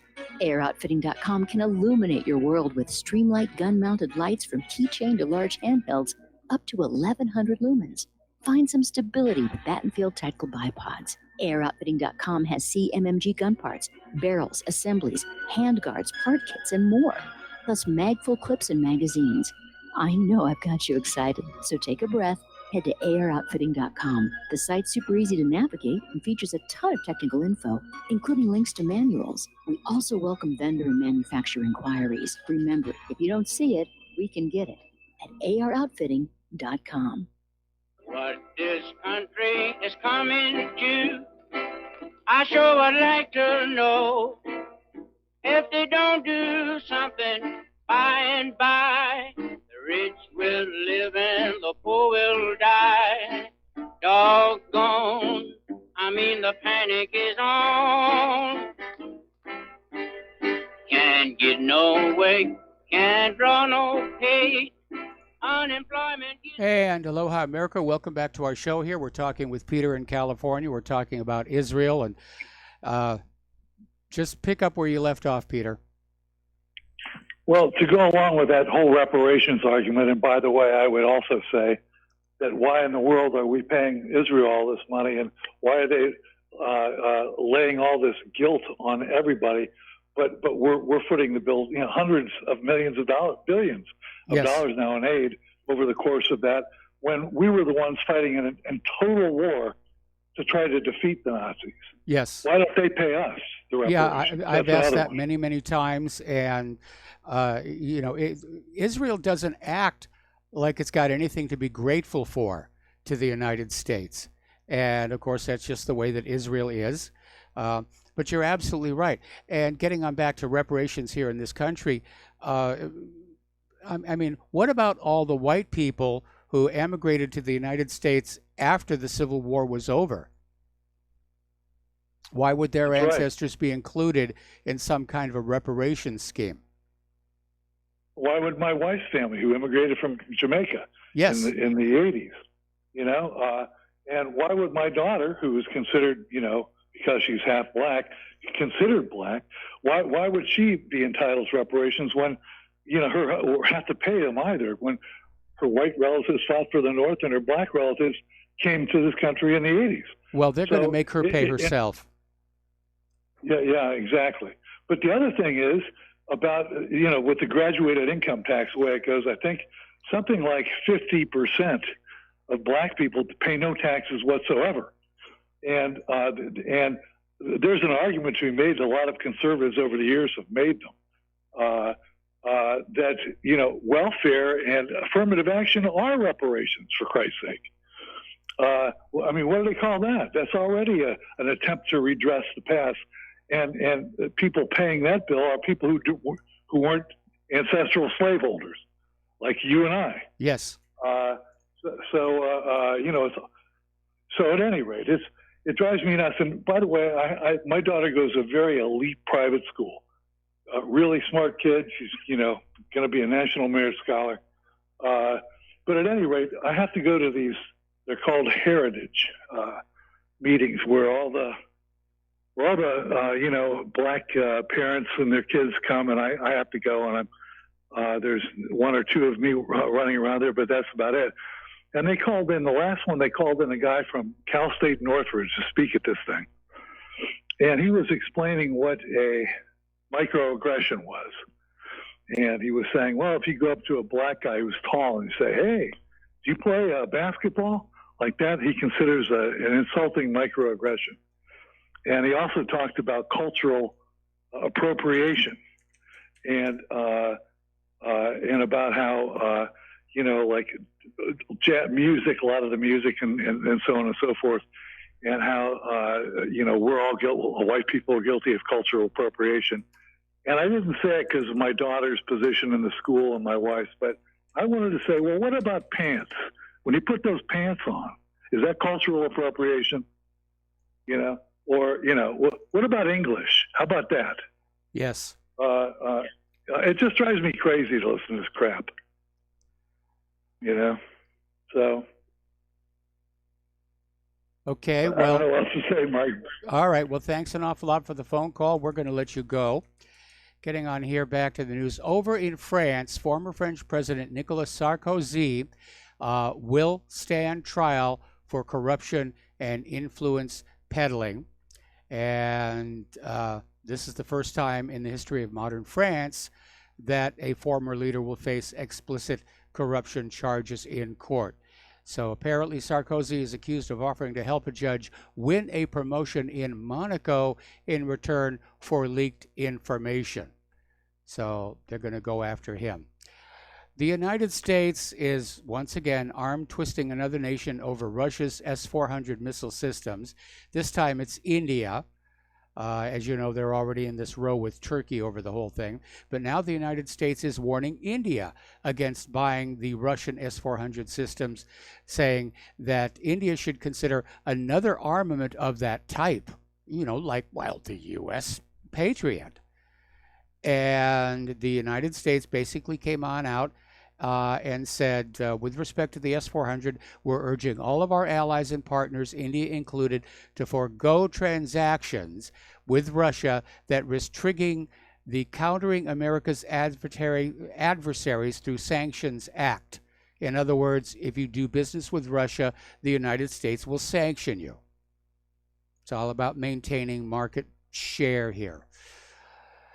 Okay, not happy with screaming that Huawei is a security threat to the country.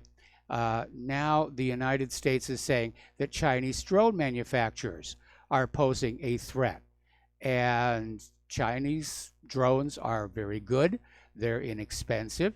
Roughly 80% of the drones in the United States are made by Chinese companies. And the U.S. is out there saying, well, the Chinese government is using that foothold to collect an unprecedented level of intelligence on America's physical and economic infrastructure. So they're trying to say it's all about spying. It isn't. It's about the dollar. It's about the yuan. It's about the fact that the United States has lost its ability to be an efficient, productive manufacturing power. They can't compete with China anymore, whether it's drones or cell phones or computer chips. The United States has fallen way, way behind. Also coming out of China, former Interpol chief Meng Hongwei has pled guilty to charges of accepting bribes. Now, Meng, who's a Chinese citizen, has been under investigation since October 2018. He's accused of taking $2.1 million in unlawful payments between 2005 and 2017 using his status and positions, including as Vice Minister of Public Security and Marine Police Chief, to accumulate the money. Now, he's probably going to be in a lot of trouble because over in China, they tend to deal with corruption. They're very strict about such things here. Now, Guantanamo is back in the news. For over 17 years, Moath al-Alwi has been held in Guantanamo Bay without any charges. Now, al-Alwi is one of Guantanamo's forever prisoners. He's a Yemeni citizen, and the U.S. basically has not charged him with a crime, but will not release him. On June 10th, the Supreme Court declined to hear an appeal in his case, which is what put it back into the news. And Justice Stephen G. Breyer wrote, "It's only going to be a matter of time before the court had to grapple with these so-called forever prisoners and the scope of the government's power to hold them."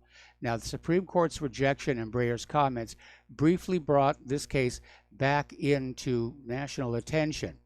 But an aspect of this whole case that people need to pay attention is the U.S. government is trying to assert its powers to indefinitely detain not just al-Alwi, but anybody, including U.S. citizens, indefinitely without charges.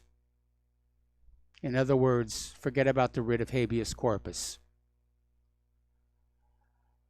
And I can't believe this is still coming back to take up media time, but apparently a Cook County judge on Friday ordered the surprise appointment of a special prosecutor to investigate the sudden dismissal of all the charges against Jussie Smollett, saying the short-lived prosecution may have been legally invalid from the beginning. Now, I've worked in Hollywood long enough to know celebrities get special treatment, so there's no news flash there. But it would be nice if Kim Fox could be made to answer questions as to just how that all happened. Okay. All right, now we're getting into reparations here. Did you know one of America's first slave owners was black? Do his descendants get reparations? Do his descendants have to pay reparations to his descendants? I mean, Barack Obama is a mixed, half white, half black. Does he have to pay himself? There are reasons why this is just not going to happen. It's impractical. How do you know who's descended from slaves and who's descended from slaveholders? Surely a black person whose family arrived on these shores after the Civil War can't claim any historical entitlement to slavery reparations. And a white person whose family came here after abolition, such as the Irish indentured servants, cannot be said to carry any guilt for North American slavery.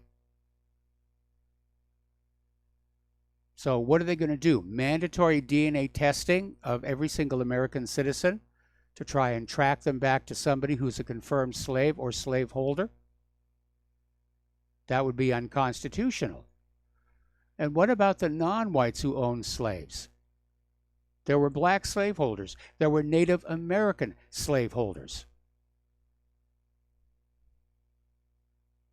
What about a Native American whose family were slaves 300 years ago, but then owned slaves 200 years ago? Or how about a person whose great-great-great-great-grandfather was a slave owner and great-great-great-great-grandmother was a slave? I mean, look at Sally Hemings, for example. How do you sort that mess out? Whoopi Goldberg actually came out and suggested Mitch McConnell pay reparations to Obama. Nobody's really going to get reparations. This is pure trying to buy the black vote by the Democrats. That's all it is. You'll never see $1 in reparations. It's just not going to happen. Okay, and as that other caller said, now they're talking about gay reparations.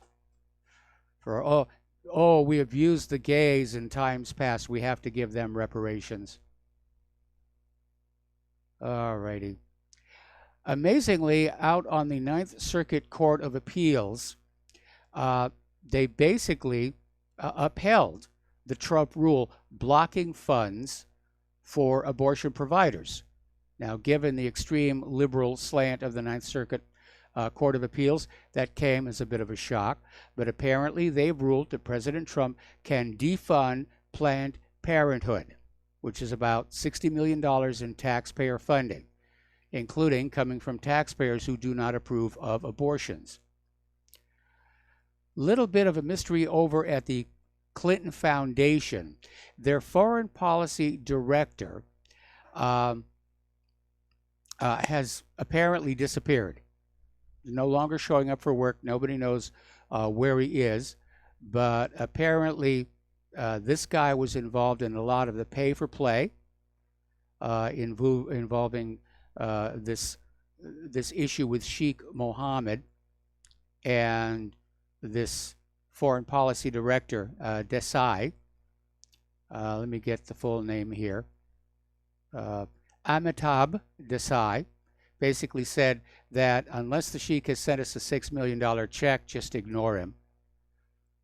But apparently he is not around for a while. And maybe that's because somebody really is starting to investigate the pay-for-play over at the Clinton Foundation. I hope this guy didn't go for a walk in Fort Marcy Park. Now, everybody knows about the Steele dossier, the one with the salacious claims about Trump and prostitutes in a hotel in Moscow and a lot of other completely unverified and, as it turned out, made-up claims.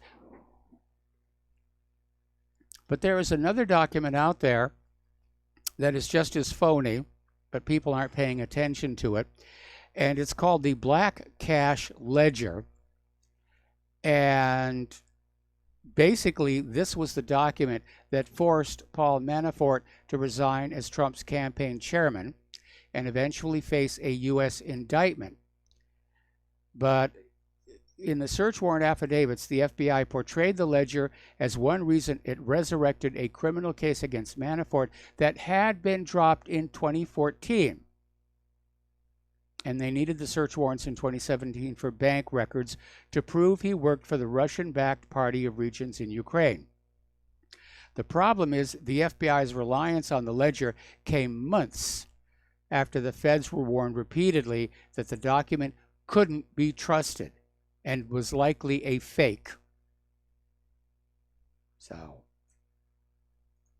apparently yet another aide in Congress has been charged with trying to dox Republicans during the Kavanaugh hearing.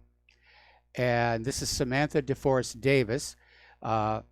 And she received a misdemeanor charge for aiding a computer fraud, where they were basically going into private files on congressional computers and publishing the personal information, addresses, phone numbers, and so forth, of members of Congress involved in the Kavanaugh hearing to try and put pressure on them. And up in Oregon, this one is going to set a dangerous precedent. The governor of Oregon and the primarily liberal legislature are trying to push through a cap and trade bill because of human-caused global warming. And by the way, just for the record, it's snowing in Yellowstone right now. And the Republicans just didn't show up in order to deny the legislature a quorum. And the Oregon governor literally sent the police out to grab these Republican legislators and drag them into the Capitol building. That, I think, is very, very, very dangerous precedent here. Okay, well, a lot of people are looking at the silvers markets right now. Mike Maloney is out there saying that a higher silver price is going to stun the markets. Ted Butler is out there saying JP Morgan has spring-loaded an explosive movement in gold. It looks like all the king's horses and all the king's men are not going to be able to hold the gold and silver prices down much longer. And so this might be a time to think about liquidating and cashing out, waiting for the price to go down again. Okay, we got to take another break for commercials. We'll be right back after these few words.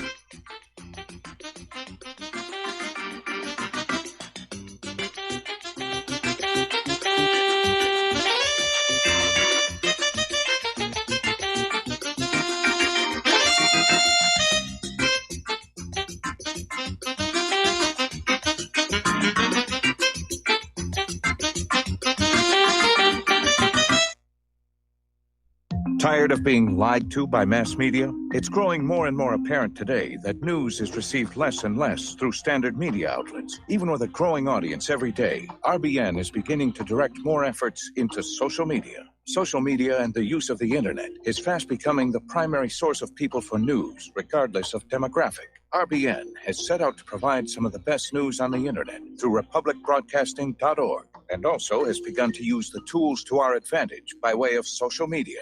Republic Broadcasting is now operating a Facebook page to function as yet another avenue to have our collective voice reach new audiences across not only America, but across the globe as well. The Facebook page features not only news, but also an RBN player to listen to our broadcasts. Get involved by visiting facebook.com/Republic Broadcasting and liking our page and share it with your friends and family, because you can handle the truth. Extend your life with Extendovite. When your doctor tells you you have bad cholesterol or blockages in the arteries, what do? When diet and exercise is not enough, we try medications and hope for the best. For the last 2 decades, I have been telling people about a natural method to help solve these problems and more. Extendovite can help maintain cardiovascular health and lower blood lipid levels in adults. The 7 herbs in Extendovite are known to work together synergistically to get the results we hope for. There are many testimonials on Extendovite's effect on circulatory-related ailments. Get Extendovite today to start your journey back to a healthier life. To order, call 1-877-928-8822 or visit heartdrop.com or see us on amazon.com. Extend your life with Extendovite. Homeowners, are you in foreclosure, expecting to be served with a foreclosure lawsuit, or suspect your lender has coerced you into an illegal mortgage transaction? A huge number of mortgages made in the last 10 years have legal issues and are possibly defective. State laws and the U.S. Supreme Court have upheld that defective mortgage documents are grounds for foreclosure defense and for counterclaims in favor of the homeowner. If your mortgage has been sold or assigned since closing the loan, it may be defective, and you may be paying the wrong party, and the lender may not have standing or the right to foreclose or collect payments under the law. If you would like to know if your mortgage is legal or not, or know if you are paying the right party, we can help. Our initial consultations are free of charge. We are not attorneys. We are legal researchers and work closely with experienced lawyers who know how to help you find the evidence to help you keep your home. Call toll-free 1-855-2-KEEP-IT. That's 1-855-2-KEEP-IT today. If you got the money, honey, we got the bombs. We'll plant 'em anywhere you like and blow up anyone. Whip this world into a frenzy, killing babies, dads, and moms. If you got the money, honey, we got the bombs. If you got the money, well, we won't say we did. The towers in And aloha, America. Welcome back to our show here. Russia has purchased an additional 6 tons of gold in May, bringing their bullion reserves to 2,190 tons. And Russia has been actively beefing up their gold reserves in order to reduce reliance on the U.S. dollar and to diversify its foreign exchange reserves.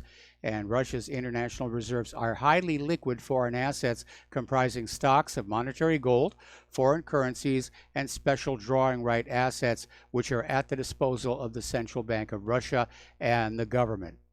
So that could be one of the reasons why the price of gold is going to break out, because everybody's trying to buy it up right now.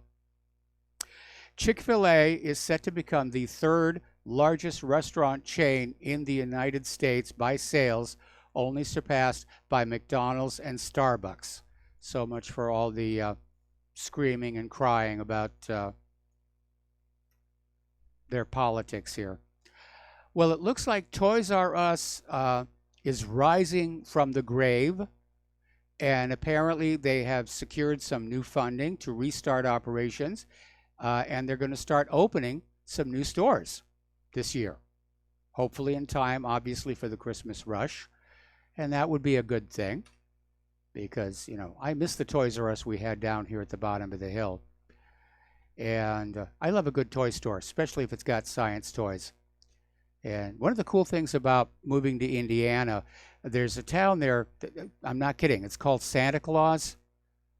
And they've got one of the best little toy stores I've ever been in, because it's pretty much all science toys. All right, presidential candidate Senator Kirsten Gillibrand has announced that she will introduce legislation to block a plan by the Trump administration to kick illegal immigrants out of government-subsidized housing. And this is absurd. They're not citizens. They're not entitled to government-subsidized anything. Apparently, over in Philadelphia at an oil refinery, they had a major fire. Apparently, a butane tank exploded. And amazingly enough, nobody was seriously hurt. To look at the fire from a distance, you would have thought the entire refinery went up. But apparently, it was just this butane tank. And it was quite spectacular. But we'll see what happens there. Okay, Josh Hawley, a Republican, has proposed a new law that would remove Section 230 protections from big tech giants under certain circumstances. In other words, it would end social media censorship, and obviously the liberal big tech is unhappy.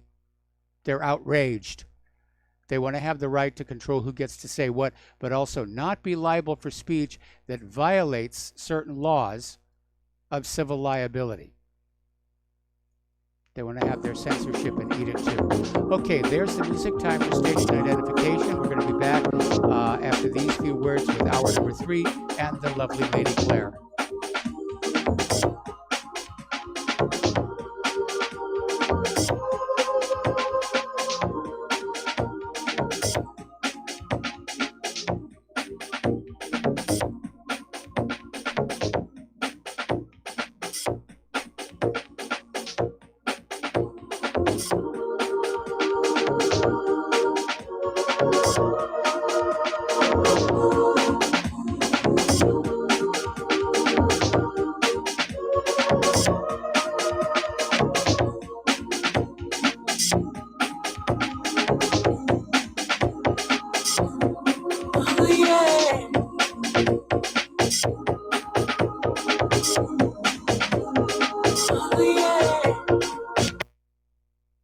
Homeowners, if your lender has gone out of business or sold your transaction to another lender or servicer, you may be the victim of a wrongful foreclosure, resulting in the loss of your home. If you've already lost your home, are in foreclosure, or even in good standing, you can challenge the mortgage transaction's illegal issue, and your property can be restored to you, and your foreclosure can be stopped or reversed, and the mortgage transaction declared unenforceable. State laws, U.S. title codes, the Uniform Commercial Codes, and U.S. Supreme Court rulings have upheld that defective mortgage documentations can reverse or stop foreclosures and enforce property title claims in favor of the homeowner. We are having successes in stopping the process of foreclosure, the enforcement of the foreclosure judgments, the sale of property, and evictions after the sale. We are not attorneys, and we don't give give legal advice. We are a professional team of legal researchers providing forensic mortgage audits and expert witnesses. We have the knowledge to produce the evidence and enforce laws regarding your legal issues. We've been in business for 12 years without a complaint. Consultations are free, and we provide a free title search to confirm if your mortgage has legal defects. Please call 855-253-3748. 855, the number 2, keep it today.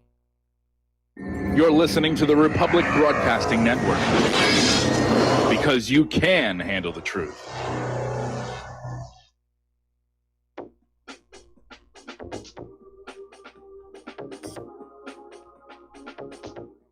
What really happened with your host, Mike Rivero. You're listening to the Republic Broadcasting Network, where you'll find out what the Fukushima's going on. And aloha, America. Welcome back to our show, hour number 3. The phone lines are open, 800-313-9443. And for those of you watching on YouTube, this gorgeous creature sitting next to me is the lovely Lady Claire. And so, lovely Lady Claire, what is your first story? This is from the Department of You Cannot Possibly Make This Stuff Up. Apparently, federal officers are planning on drug testing every single person attending Burning Man. Now, had someone else other than Matt Agorist at the Free Thought Project said this, I would have said can't be. And apparently, Burning Man has become a really popular event for people to go to, particularly younger, and a party destination in the U.S., and it's actually drawn tens of thousands of people in recent years. It's a wild time. There's no question about it. And it originally started out as kind of this revival of Celtic magic tradition. Today, it's just this amazing costumes, and it's a free lifestyle event. Yeah. And you could go online and you can look at photos of past Burning Man events. But there has been a problem with drugs in the past. But for the feds to just go on in and drug test everybody without warrants, I think that's definitely over the line. I would agree. Come on, guys, for heaven's sake. Don't you actually have real crimes that you need to be troubled with instead of something like this? Oh, yeah, but if they did that, then the politicians would fire them. Well, apparently, the Bureau of Land Management says they are planning to implement drug screening checkpoints at all entrances to see if people are showing up with drugs in their system. Mike, this is insane. This is just insane. And I would like to hope that the organizers take them to court and that the court sides with the producers of this event. Well, the problem, of course, is where the Burning Man takes place is unfortunately under the jurisdiction of the Bureau of Land Management. I hear you. So this could be a little bit... Of course, they could always find a new venue. Yeah. We had to relocate the Renaissance Pleasure Fair at one point because of land control issues. And, it's really unfortunate because apparently this festival has been working over 30 years now collaboratively with the Bureau of Land Management and other agencies. And, it's been a safe and fun experience. But I can imagine that the organizers of this are going to be pretty upset. I imagine it's probably going to convince a lot of people to not show up at all. Yeah, and it has become a tremendous financial good place. It's drawn about $70 million in services and products they've been able to place. So that is a lot of money into that local economy when you consider what's around there. Yeah, absolutely. Absolutely. And here's another thing I wanted to mention. You went on the air about the position that the court has cited with the Trump administration about public funding of abortions. But there is another issue that we need to be thinking about right now, and that is the amounts and the differences of products those fetal tissue go into, which are not research, but things like cosmetics, various other products that we might use. So if you are going to artificial flavorings, think about that one for a while. And if you're going to maybe look at some cosmetics or moisturizers, I think we have the right to say not only would we like and will only buy cruelty-free products, we want fetal cell-free products as well. Well, you know, there's another aspect to this, and I did mention it when we had a phone call about it, and that is that we're talking about $60 million in taxpayer funding going to Planned Parenthood, which is coming in partly from taxpayers who don't approve of abortion. So, to me, that's taxation without representation. I'd say so, you know. Yep. And it's also without the mother's consent in terms of them harvesting and using these fetal cells. Well, I don't know what paperwork the patients are required to sign to get the abortion, but I imagine there's probably some kind of a release in there. Yeah, concealed permission. And let's bop right back on over to Saudi Arabia. And the UN has concluded that Saudi Arabia needs to be held accountable for Khashoggi. But I don't think that's going to happen, and neither does The Intercept, a blog that I have a great deal of respect for. And on Wednesday, the UN released the results of a 5-month investigation into the murder of Saudi journalist Jamal Khashoggi. And utilizing whatever they could get from inside the Saudi Arabia's consulate in Istanbul, which I'm sure had been swept and scrubbed clean, wasn't a whole lot. They found out where Khashoggi was killed. Oh, we have a shout out, don't we? Well, yeah, we'll just do a quick shout out to yeah. our on-air affiliates who are rejoining our network, and we don't need to do that in the middle of a story, by the way. Okay, all right. It's apparently a 100-page report detailing the final moments of the journalist's life. The report suggested that Khashoggi first struggled with his killers, after which he could have been injected with a sedative and then suffocated using a plastic bag. The report's author, Agnes Callamard, the UN Human Rights Agency's special rapporteur on extrajudicial executions, does place the guilt for the murder of Khashoggi directly on the Kingdom of Saudi Arabia and emphasize that the individual liability of many senior officials did happen. Yes. There was credible evidence, the report said, of the direct involvement of none other than the Butcher of Yemen, a.k.a. Saudi Crown Prince Mohammed bin Salman. And describing Khashoggi's murder as a deliberate, premeditated execution and an extrajudicial killing for which the state of Saudi Arabia is responsible under the international human rights law. Mike, I think this is going to happen, some sort of an arrest or trial of the king when pigs discovered they are aerodynamic. I absolutely, but of course, based on that UN report, the Senate did pass a law, or did pass a bill to block arms sales to Saudi Arabia. Now the question is Trump going to veto that? I think he will. I think he will too. Yeah. And what's really interesting to me with President Trump in terms of a personality, I think we could call it a leitmotif. His BFFs, his best friends forever in the Middle East, are two: the Butcher of Gaza, Bibi Netanyahu, and the Butcher of Yemen, Crown Prince bin Salman. You know, I think that what he likes about these people is that they can order a direct hit on someone, an assassination, torture, without there being any consequences. And that, to me, is not exactly a very charming part of his makeup. But, Mike, does that make sense to you? Yeah, very much so. I mean, that, again, it's because Saudi Arabia has control of that oil. They are the U.S. partner in the Middle East against Iran. Yeah. So, no, nothing's going to happen. And, yes, Trump will veto that Senate bill that was supposed to block those arms sales. Yeah, I would feel pretty confident that he would. And another article from antiwar.com. If you've never looked at it, please do. It's a blog worth looking at. Apparently, there has been a media blackout on Arab journalists and civilians beheaded in Syria by Western-backed mercenaries. Okay. And no judge, no jury, no execution. But there were some very inconvenient reporters supporting the U.S. government narrative and not at all the narrative of what really did happen. This says they were inconvenient to the government-approved narrative. Yes. And yeah, telling the truth can be a fatal disease these days. Yep, absolutely.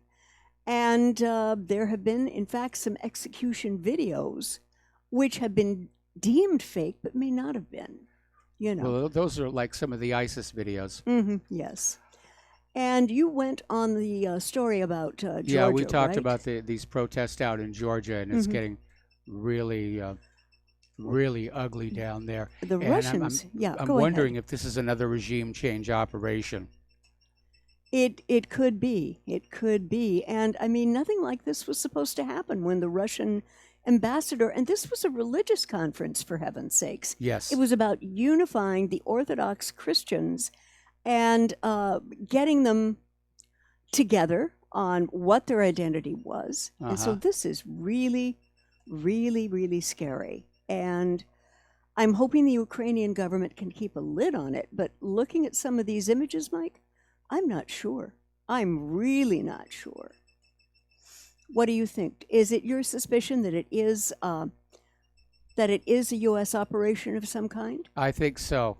I think so. Mm-hmm. I mean, when you talk about fanning up anti-Russian sentiment Mhm. anywhere, the first thing you want to find out is, has Victoria Nuland been around there recently? I'd have to wonder about that. I really would. Now, this is an interesting article coming out of China.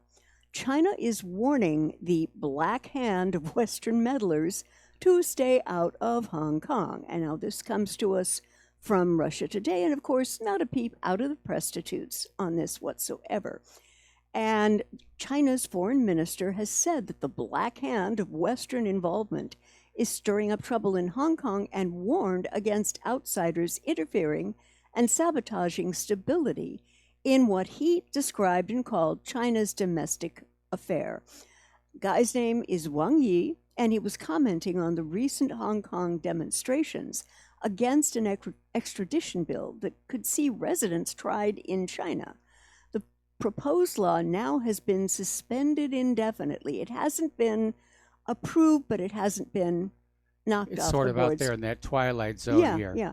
The minister told reporters Wednesday that Beijing supported the decision, but added that some Western forces are taking advantage of the issue to stir up a bid to wreck both the stability in Hong Kong and the implementation of one country, two systems. We want to say this loudly. Pull back the black hand you have shown, he warned, adding that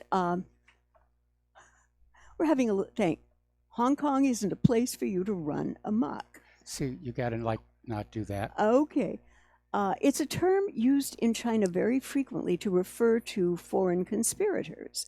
Hong Kong is a very special administrative region of China with a separate governing and economic system. That's got to be pretty complex. Yeah. And what happened and what generated that was on Wednesday, thousands of Hong Kong protesters again hit the streets in the third major demonstration. Thousands of people took to the streets of Hong Kong. Actually, this is on Friday for the third time in less than a week, calling for the city-state chief's executive, Carrie Lam, to resign while demanding that the government drop a controversial extradition bill, which would allow Hong Kong to extradite people who are wanted for crimes in mainland China to China. And Arsenal Street was the first one to get hit in front of the Hong Kong police office, really packed, very loud. And their chant at this point was release them, the people who had already been jailed. Yeah, a lot of people have been arrested here. Yeah. And of course, Hong Kong has dropped the extradition bill. And the bill was being put forward as part of this effort to sort of reintegrate Hong Kong back into China, because even though Britain lost their lease on Hong Kong, Hong Kong is still operating as a semi-autonomous region. Yeah. They do want to reintegrate with China, and that means having to go with a lot of Chinese law.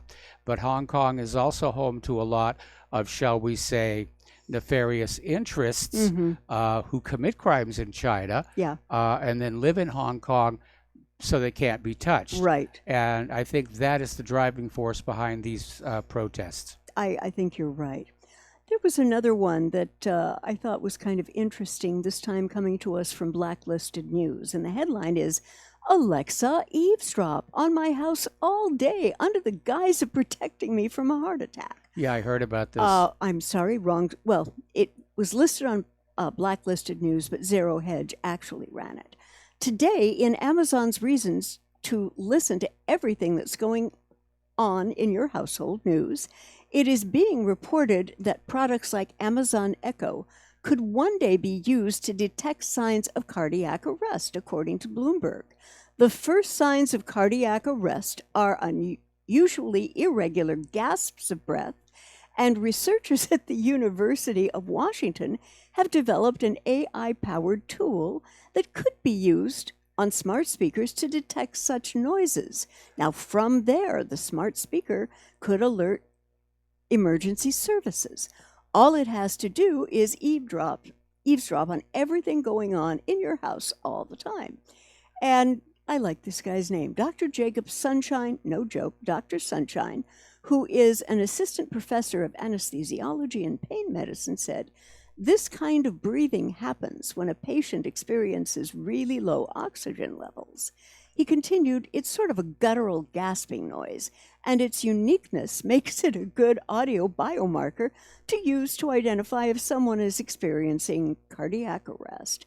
You know, however much Amazon paid for this endorsement, it could not possibly have been enough. Well, you know, it's not the only solution, because if you are somebody who is concerned about a heart condition and you have an iWatch, Yep. okay, there's a heart monitor built in. Mm-hmm. And with the latest iOS version, if it thinks your heart is starting to act up, it will notify you. Yeah. And I imagine in the next version of iOS, you can basically set it up to call 911 on your behalf. And so, again, all technology, there's a good side and there's a bad side. Right. But I think a lot of people are very concerned that these smart speakers, everything that they pick up goes to a central computer system for interpretation and then comes back. And that offends people who want to keep a certain degree of privacy in their lives. Okay? And, of course, again, do you accept the positive benefits of the new technology and just accept the negative that comes with it? Or do you say, I don't want the new benefits and I'm going to go back to, the old-fashioned way of doing things? Yeah. Now, I have Siri, obviously, on the smartwatch, and it's turned on because the interface to our car won't work without it. So it's not really a choice. I mean, prior to getting the new car, we had Siri turned off because of concern that it was listening to everything that we were saying. But now it's on, and I actually have a lot of fun with it, asking he Siri. kind of abuses it sometimes. Yeah, telling her to open the pod bay doors and things like that. Yeah. And the responses are interesting. Yeah, there's a lot of humorous responses built into Siri, and I think that's part of Apple's very clever marketing, is that you can have fun with it. I'd like to go back and revisit that story about the chemical burn at the refinery. And because it's chemical, and they handle about 335,000 barrels of crude per day, and is the main supplier of fuel to the New York harbor market, where the inventory is already below average seasonal levels. And so this fire is going to absolutely devastate and cause gas and oil prices to rise, right, Mike? Well, they're already going up because of what's going on in the Gulf region. Yes. This is telling a different story. The article that I originally read said that it was merely a butane tank that went up, but reading what you've got there, apparently, there's considerable damage to this refinery. And not only is there it's damage, sabotage, I tell you. It's those gosh darn Iranians. No, what I think is also going to be a problem I wonder if this was just sloppy non-compliance. There are rules and regs for preventing this kind of thing from happening. And it's been a known pollution problem in Philadelphia for quite some time. All right, well, we got to take a break here for commercials, and we'll be back after these few words.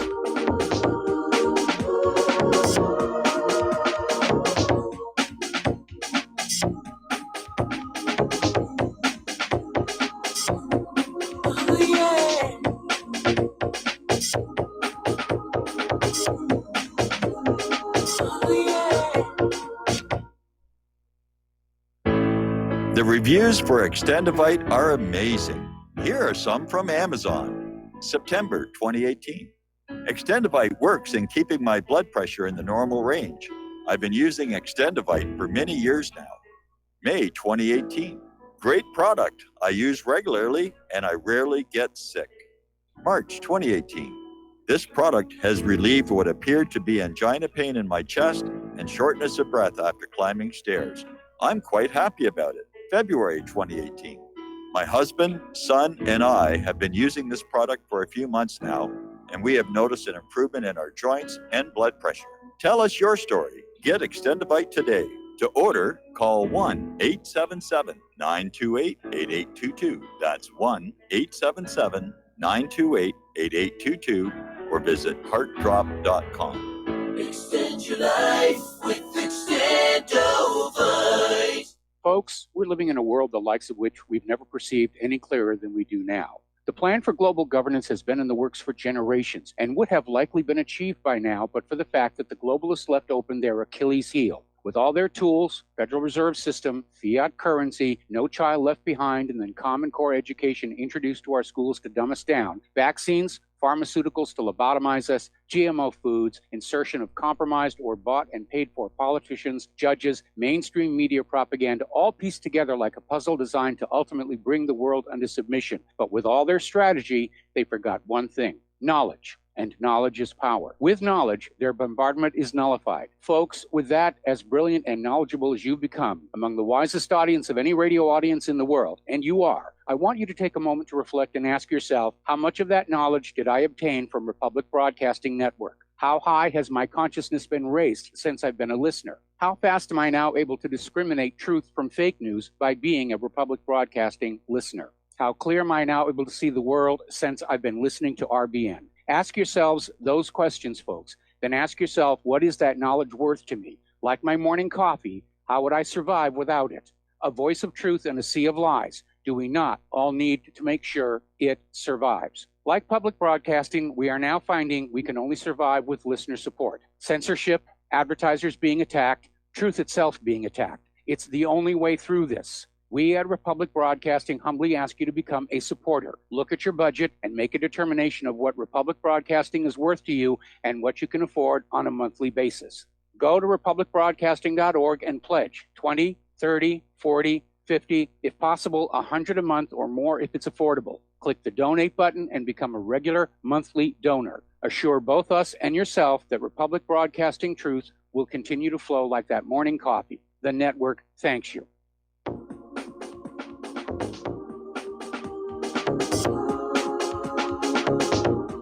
What really happened with your host, Mike Rivero. You're listening to the Republic Broadcasting Network. Here is your host, Michael Rivero. And aloha, America. Welcome back to our show here. And I know we talked about this story earlier in the program, but Claire's got her own point of view on it, so Yeah. go on. Apparently, the federal government says that it can indefinitely detain anyone, even U.S. citizens, without cause, trial, any of that. Yep. Now, this comes to us from The Intercept, and for over 17 years, a guy by the name of Muat al-Alwi has been held at Guantanamo without a charge. He is a Yemenite citizen, one of Guantanamo's forever prisoners, those whom the U.S. government has not charged with a crime but is unwilling to release. Well, there may be a reason for that. We've talked about it before. I was going to get to that. Okay, go ahead. On June 10th, the Supreme Court declined to hear an appeal in his case, which is the latest setback in al-Alwi's long effort to obtain due process rights. And even though the court wouldn't take up this case, Justice Breyer wrote that it would only be a matter of time before the court had to grapple with the forever prisoners and the scope of the government's power to hold them. The Supreme Court rejection and Breyer's comments briefly brought al-Alwi's case back to national attention. Little noted, however, were the eyebrow-raising assertions that the U.S. government has made in this case about its powers to indefinitely detain not just al-Alwi, but anyone, including U.S. citizens. And here's the quote: "There is no bar to this nation's holding one of its own citizens as an enemy combatant." A filing with the Supreme Court this April, lawyers for the Justice Department argued that the U.S. can continue to hold al-Alwi without charging him, an argument they haven't made since the era of President George W. Bush. The lawyers also went out of their way to stress that even if he were a U.S. citizen, they would have the power to detain him indefinitely. And about the last quote here, and this is a little scary, guys, at least to me: "There is no bar to this nation's holding one of its own citizens as an enemy combatant," the filing read. Were al-Alwi a citizen, they argued, he would pose the same threat of returning to the front during the ongoing conflict. There were no constitutional questions raised by this hypothetical, they maintained. The continued detention of al-Alwi has been justified by the government under the 2001 Authorization for Use of Military Force, a law that was passed days after 9/11. That AUMF entered the country into a state of war that seems to have no particular endpoint. No, it doesn't. It also allowed the creation of a permanent state of legal exception that opens the door for practices like indefinite detention without trial. These legal processes are now being asserted by government lawyers. Mike, this is almost like 18 years after the law was passed. Yeah. To ensure that they extend even to Americans potentially detained as enemy combatants in the future. And of course, enemy combatant is kind of a loosey-goosey label that could be applied to anybody. Yeah. And the U.S. uses that so the Geneva Convention for the Treatment of Prisoners of War does not apply. Yeah. Okay, even though the United States is waging war on all these countries and they're taking prisoners, oh, these are not POWs, we don't have to treat them decently, they're enemy combatants, and therefore, you know, we can just follow our own rules here. And I think you and I are probably of the same mind in terms of why some of these guys are not going to get released, because what happened to them in their interrogation sessions did not end with waterboarding. No, it did not. Yeah. And there was, in fact, one prisoner who was released, and I'm trying to remember his name, but I can't right now. But basically, he was released, and he went public. And despite the normal modesty of his culture, was willing to put the scars on display that he received at the hands of his U.S. interrogators, which included scars on some very delicate portions of his human anatomy. Yes. And so these forever prisoners in Guantanamo, they're a potential major embarrassment for the United States. That's why they're never going to be let go. They'll never see the light of day. Nope. Absolutely not. And that's unfortunate, because that is completely an extra judicial power that the U.S. federal government is asserting it has the right to exercise. Yep. Nowhere in the Constitution, Bill of Rights, does that get talked about at all. Oh, it's absolutely unconstitutional. Yeah. And it's definitely illegal under international law. But the U.S. government has gone rogue, I guess, is the best explanation. Yeah. And that the Supreme Court wouldn't hear it, I found that very distressing. Very distressing. But I do think there was one of the justices who did come out and say, sooner or later, we are going to have to deal with this. Yeah. Boy, I sure as heck hope it's sooner. I really do. I do as well. Yeah. All righty. So we're coming up here on another commercial break here. We're at the bottom of the hour. And so Stay tuned. We'll be back after these words from our sponsors.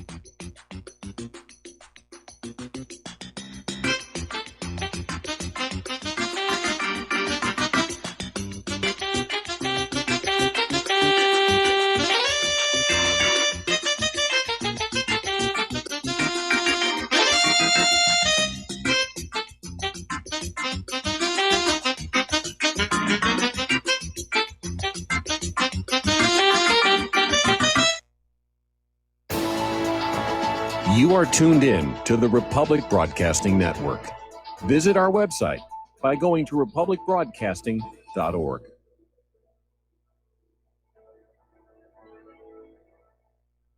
Do you worry a lot? If you're forgetful, nervous, moody, or overwhelmed, chances are you're not protecting yourself from the ravaging effects of stress and anxiety. No matter the cause, ongoing stress and elevated levels of the stress hormone cortisol can rob your memory, your health, your quality of life, and your future. Now you can combat the effects of stress and anxiety while improving your memory and recall at the same time with the dietary supplement Calm and Clever. Studies show that the ingredients in Calm and Clever reduce cortisol by as much as 30% in as little as 1 to 2 weeks and increase your ability to recall facts, names, and numbers in 4 to 12 weeks. Calm and Clever was created by scientist Kurt Hendricks, a principal investigator in 2 NIH-funded studies on Alzheimer's disease. Try Calm and Clever for 2 months. You'll feel the difference. Call 1-800-758-8746 or go to calmandclever.com.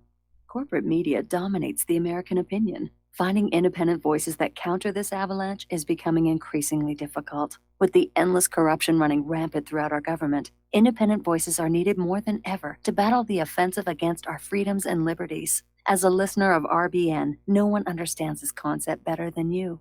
Now it's up to you to do your part. The time has come for you to take action and begin broadcasting the truth to hundreds or thousands of people every month. Sound impossible? Quite the contrary. With pointed slogans from LibertyStickers.com, you can reach countless sleeping Americans unaware that they live in a real-life wonderland. LibertyStickers.com has a huge inventory of political bumper stickers and messages that reflect the truth about our government, our politicians, and the future of America. With so many in stock, there's one perfect for you. Visit us today at LibertyStickers.com. Again, that's LibertyStickers.com. Do your part. Your voice is important. Let it be heard. Many people write us about their experience with Extendivite. Allow me to read you some from Amazon.com. This product is superb. I have been taking it for about a year now, and I can feel my cardiovascular system run like a Swiss watch. I definitely recommend this product for anyone that has high cholesterol, high blood pressure, and heart palpitations, A+. It's potent, but it works. I have been waking up for the past 3 years with numb hands, and a week into using Extendivite, my numb hands seem to have cleared up. My circulation was off, and now it's back on track. So I'm happy. I feel so energized, and I have my husband on it now. My mother-in-law has cholesterol problems, so I bought her a bottle as well. Thank you so much. Love the product. Tell us your story. Get Extendivite today. Call 1-877-928-8822 or visit heartdrop.com. Extend your life with Extendovite.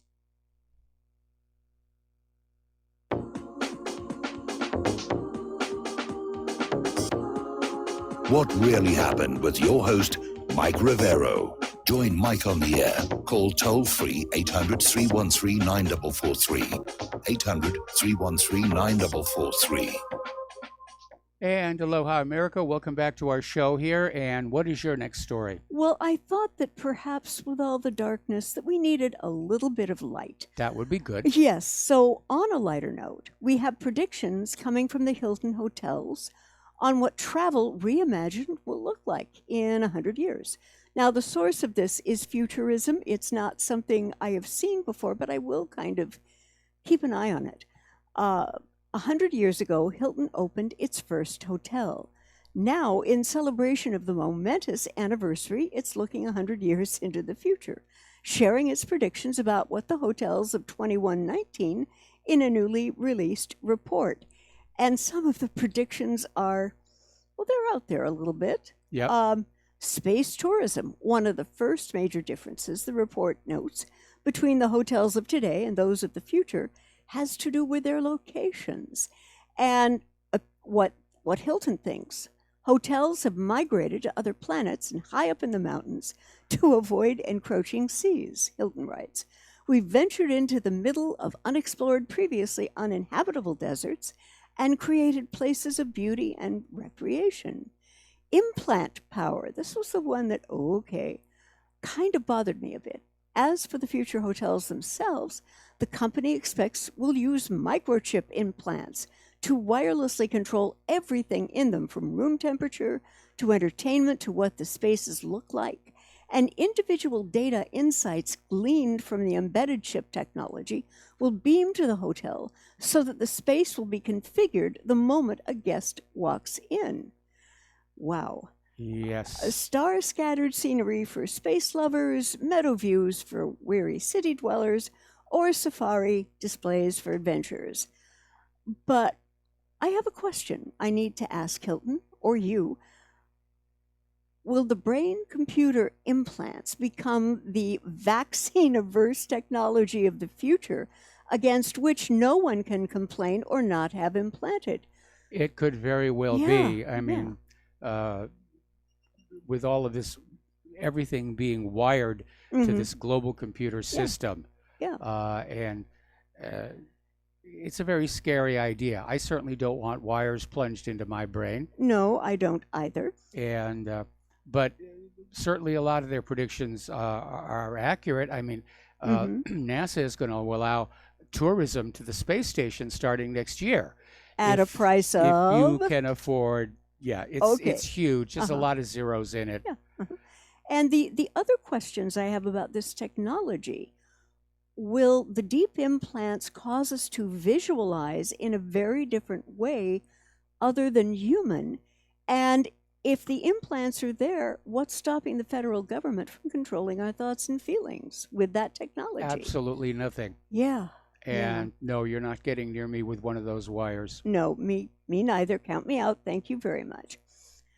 And there is a question that was asked this morning at, Blacklisted News. And that question is the CDC Foundation directly taking on MailChimp's vaccine censorship? Actually, they're asking if they're directing it. Yes. Now, MailChimp basically is a mass emailing service that is used by a lot of organizations, and they, like so much of other social media, have now started imposing censorship rules. And what they're now doing is shutting down anti-vaccination content. The problem is that MailChimp works with the CDC Foundation, and CDC is not an impartial arbiter of vaccine safety because they own a lot of vaccine patents off of which they make billions of dollars every year. And they don't want to see that cash flow go away. They're going to be out there, vaccines are safe, let's make them all mandatory.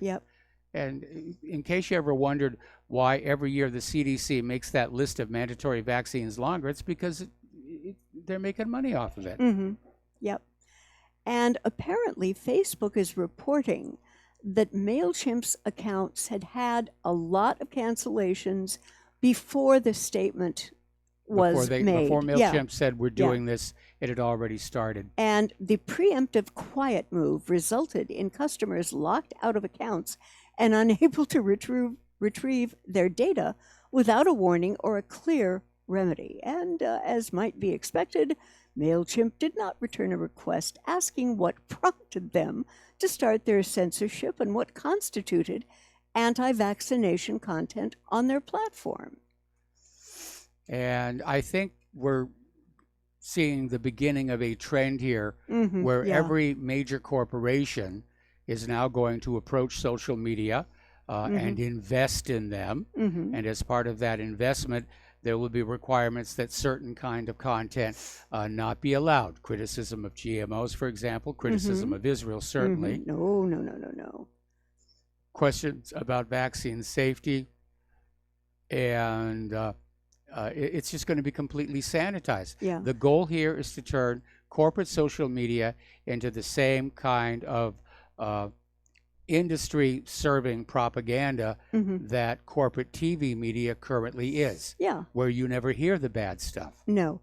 And one thing I wanted to mention here is adverse reactions happen, which is why the U.S. Federal Vaccine Court, where people have to establish amount of information, Mike, for a case to get heard, have had a total compensation paid over the life of the program, approximately $4.1 billion. And let me repeat that. Let me back up here. 4.1 billion. So if With a the- B. with a B. And if these vaccines are so safe, how is this dollar amount of penalties paid so huge? You know, it just doesn't jive. Well, it does in the financial sense. We're Mhm. making trillions of dollars on the vaccines, and if we have to pay out a few billion Mhm. dollars, that's just the cost of doing business. Mhm. Yeah. And so a few people are getting hurt, and a few kids are being made autistic. What is it up to now? 1 in 60? I think the number's a little bit higher than that. Okay. And, you people are being so picky, wanting safe products. I mean, that's just not the modern world. No, I agree with you there. Now, I know that you've covered this. Yes. It was about the emergency selling of how many arms or how many missiles to Saudi Arabia? I'm not sure which story you're talking about. I mean, the Senate just passed a bill to block that. But it's probably going to get overridden by Trump. Yeah. Yeah. And they always, in some of these articles, I find myself getting more than mildly irate. And apparently, what the White House is saying is that they are working to send a message to prevent Iranian adventurism. Look who's talking. Yeah. What flipping adventurism is Iran supposed to have done other than not sell its oil for the dollar and be an economic competitor to Israel? Mike, if you could explain this to me, it will be a Rosetta Stone moment. That's exactly what it is. yeah. I mean, Iran is a peaceful country. They Mhm. have not initiated a war of conquest against another country in over 200 years, and Yeah. certainly not since the Iranian Revolution of 1979. Definitely But they not. are a regional political rival to Israel. Mhm. They will not allow private central banking in their country. Mhm. They're selling their oil for currencies other than the U.S. dollar. Yep. And that's basically it. For that reason, Iran has to be brought down and regime changed. Mhm. And we don't care how much of other people's money and other people's children we Yeah. have to spend to do it. Yeah. You know, I think that Bibi Netanyahu knows in his heart of hearts that if he would declare that he wanted to do a peace deal with Iran, it could happen within 24 hours. It could be signed, sealed, and delivered. But the Israeli government kind of loves to keep their people on edge and fearful all the time. That's part of it. It's Yeah. how they keep their people under control. Is Mhm. they literally raise them with this idea of the Holocaust could happen again at any second. Back when they were trying to get Ahmadinejad out in 2009, Mhm. it was that same thing. Oh, he wants a new Holocaust. He wants a new Holocaust. No. And keeping their people terrorized to keep them under control. Mhm. But the other part of it, of course, is that it would be very hard to come up to a peace deal with Iran because Israel has broken so many previous agreements I know. that it's made with other countries, Yep. just as Trump broke the P5+1 deal. Mhm. So Iran, I don't think, is going to waste their time talking with anybody. Well, if the snap elections happen in September in Israel, Netanyahu could well find himself out of a job. And headed for court. That would be nice. That would be nice because he couldn't get a coalition with the last election. I think the elections come early in September of this Yes. year. And it looks to me, and I could be wrong, Mike, it looks to me that he's losing his edge.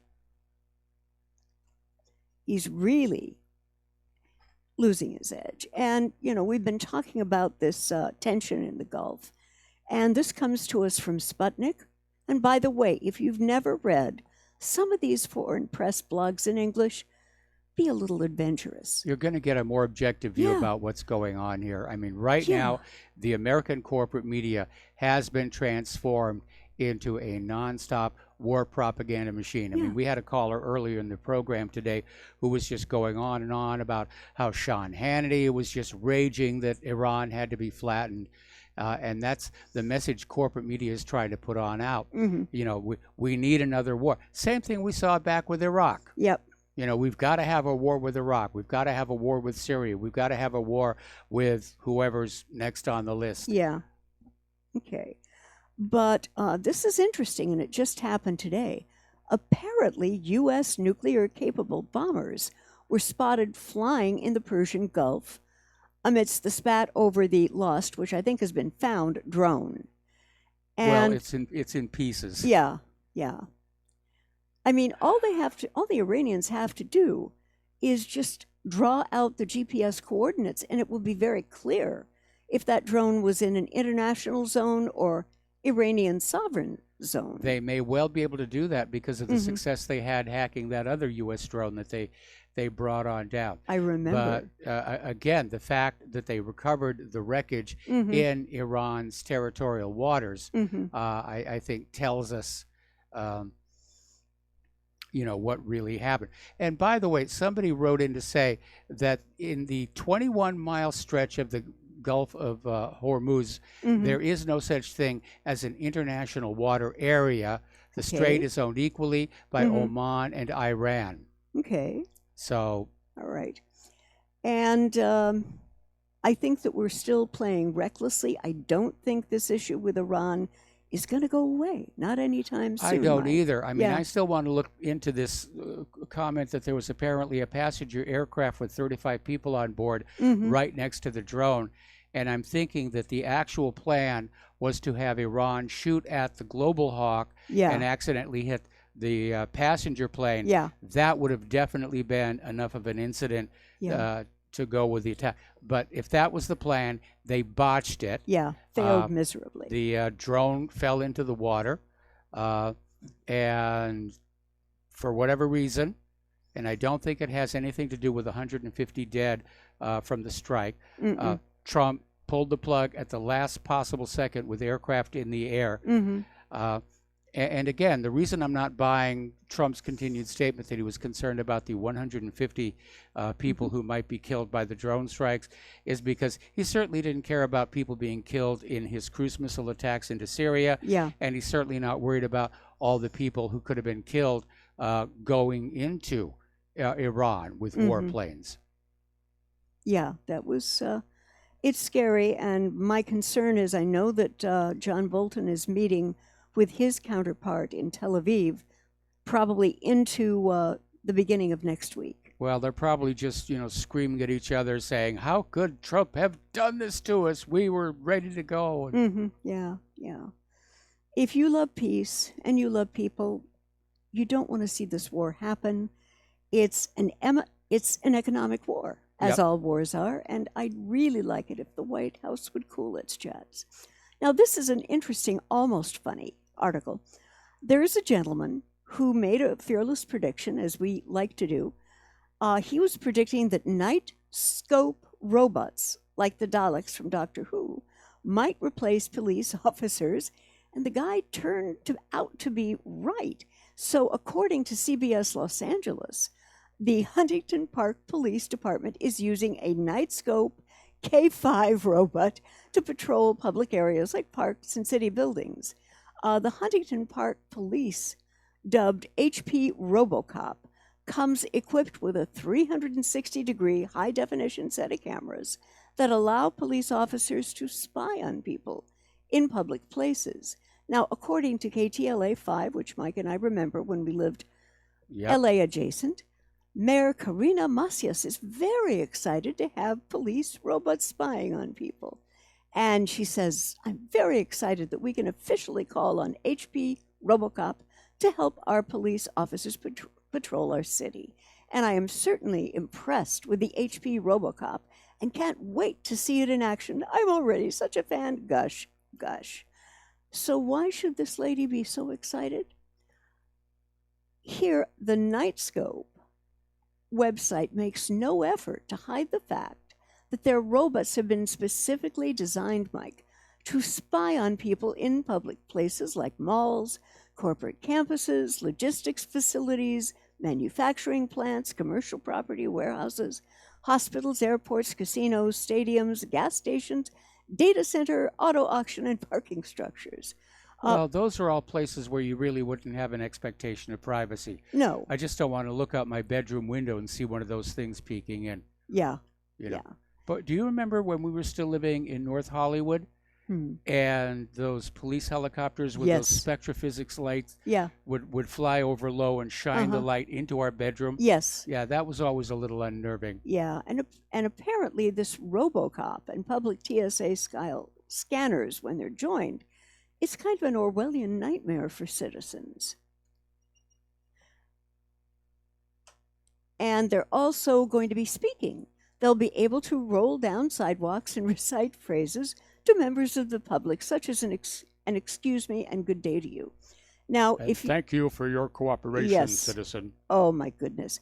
If you're a Doctor Who fan, which I am, like myself, you know that Big fan. you know that one of the more ominous phrases of the Daleks is, all inferior creatures are to be considered the enemy of the Daleks and destroyed. If you change a few of those words. All right, we're going to take another break for commercials. We'll be back with the last segment of our program after these few words.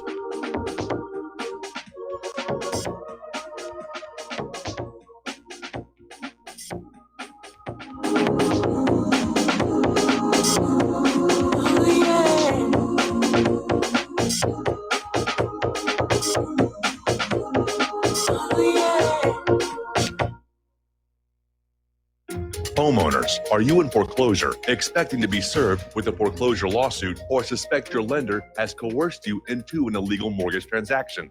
A huge number of mortgages made in the last 10 years have legal issues and are possibly defective. State laws and the U.S. Supreme Court have upheld that defective mortgage documents are grounds for foreclosure defense and for counterclaims in favor of the homeowner. If your mortgage has been sold or assigned since closing the loan, it may be defective and you may be paying the wrong party, and the lender may not have standing or the right to foreclose or collect payments under the law. If you would like to know if your mortgage is legal or not, or know if you are paying the right party, we can help. Our initial consultations are free of charge. We are not attorneys. We are legal researchers and work closely with experienced lawyers who know how to help you find the evidence to help you keep your home. Call toll free 1-855-2-KEEP-IT. That's 1-855-2-KEEP-IT today.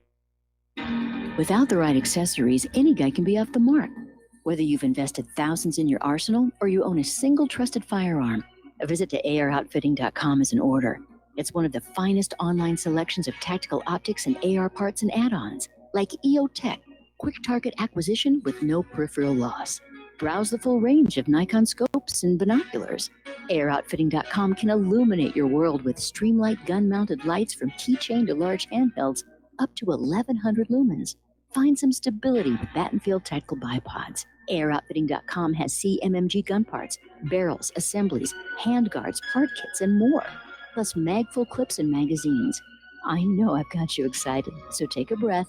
Head to AirOutfitting.com. The site's super easy to navigate and features a ton of technical info, including links to manuals. We also welcome vendor and manufacturer inquiries. Remember, if you don't see it, we can get it at AirOutfitting.com.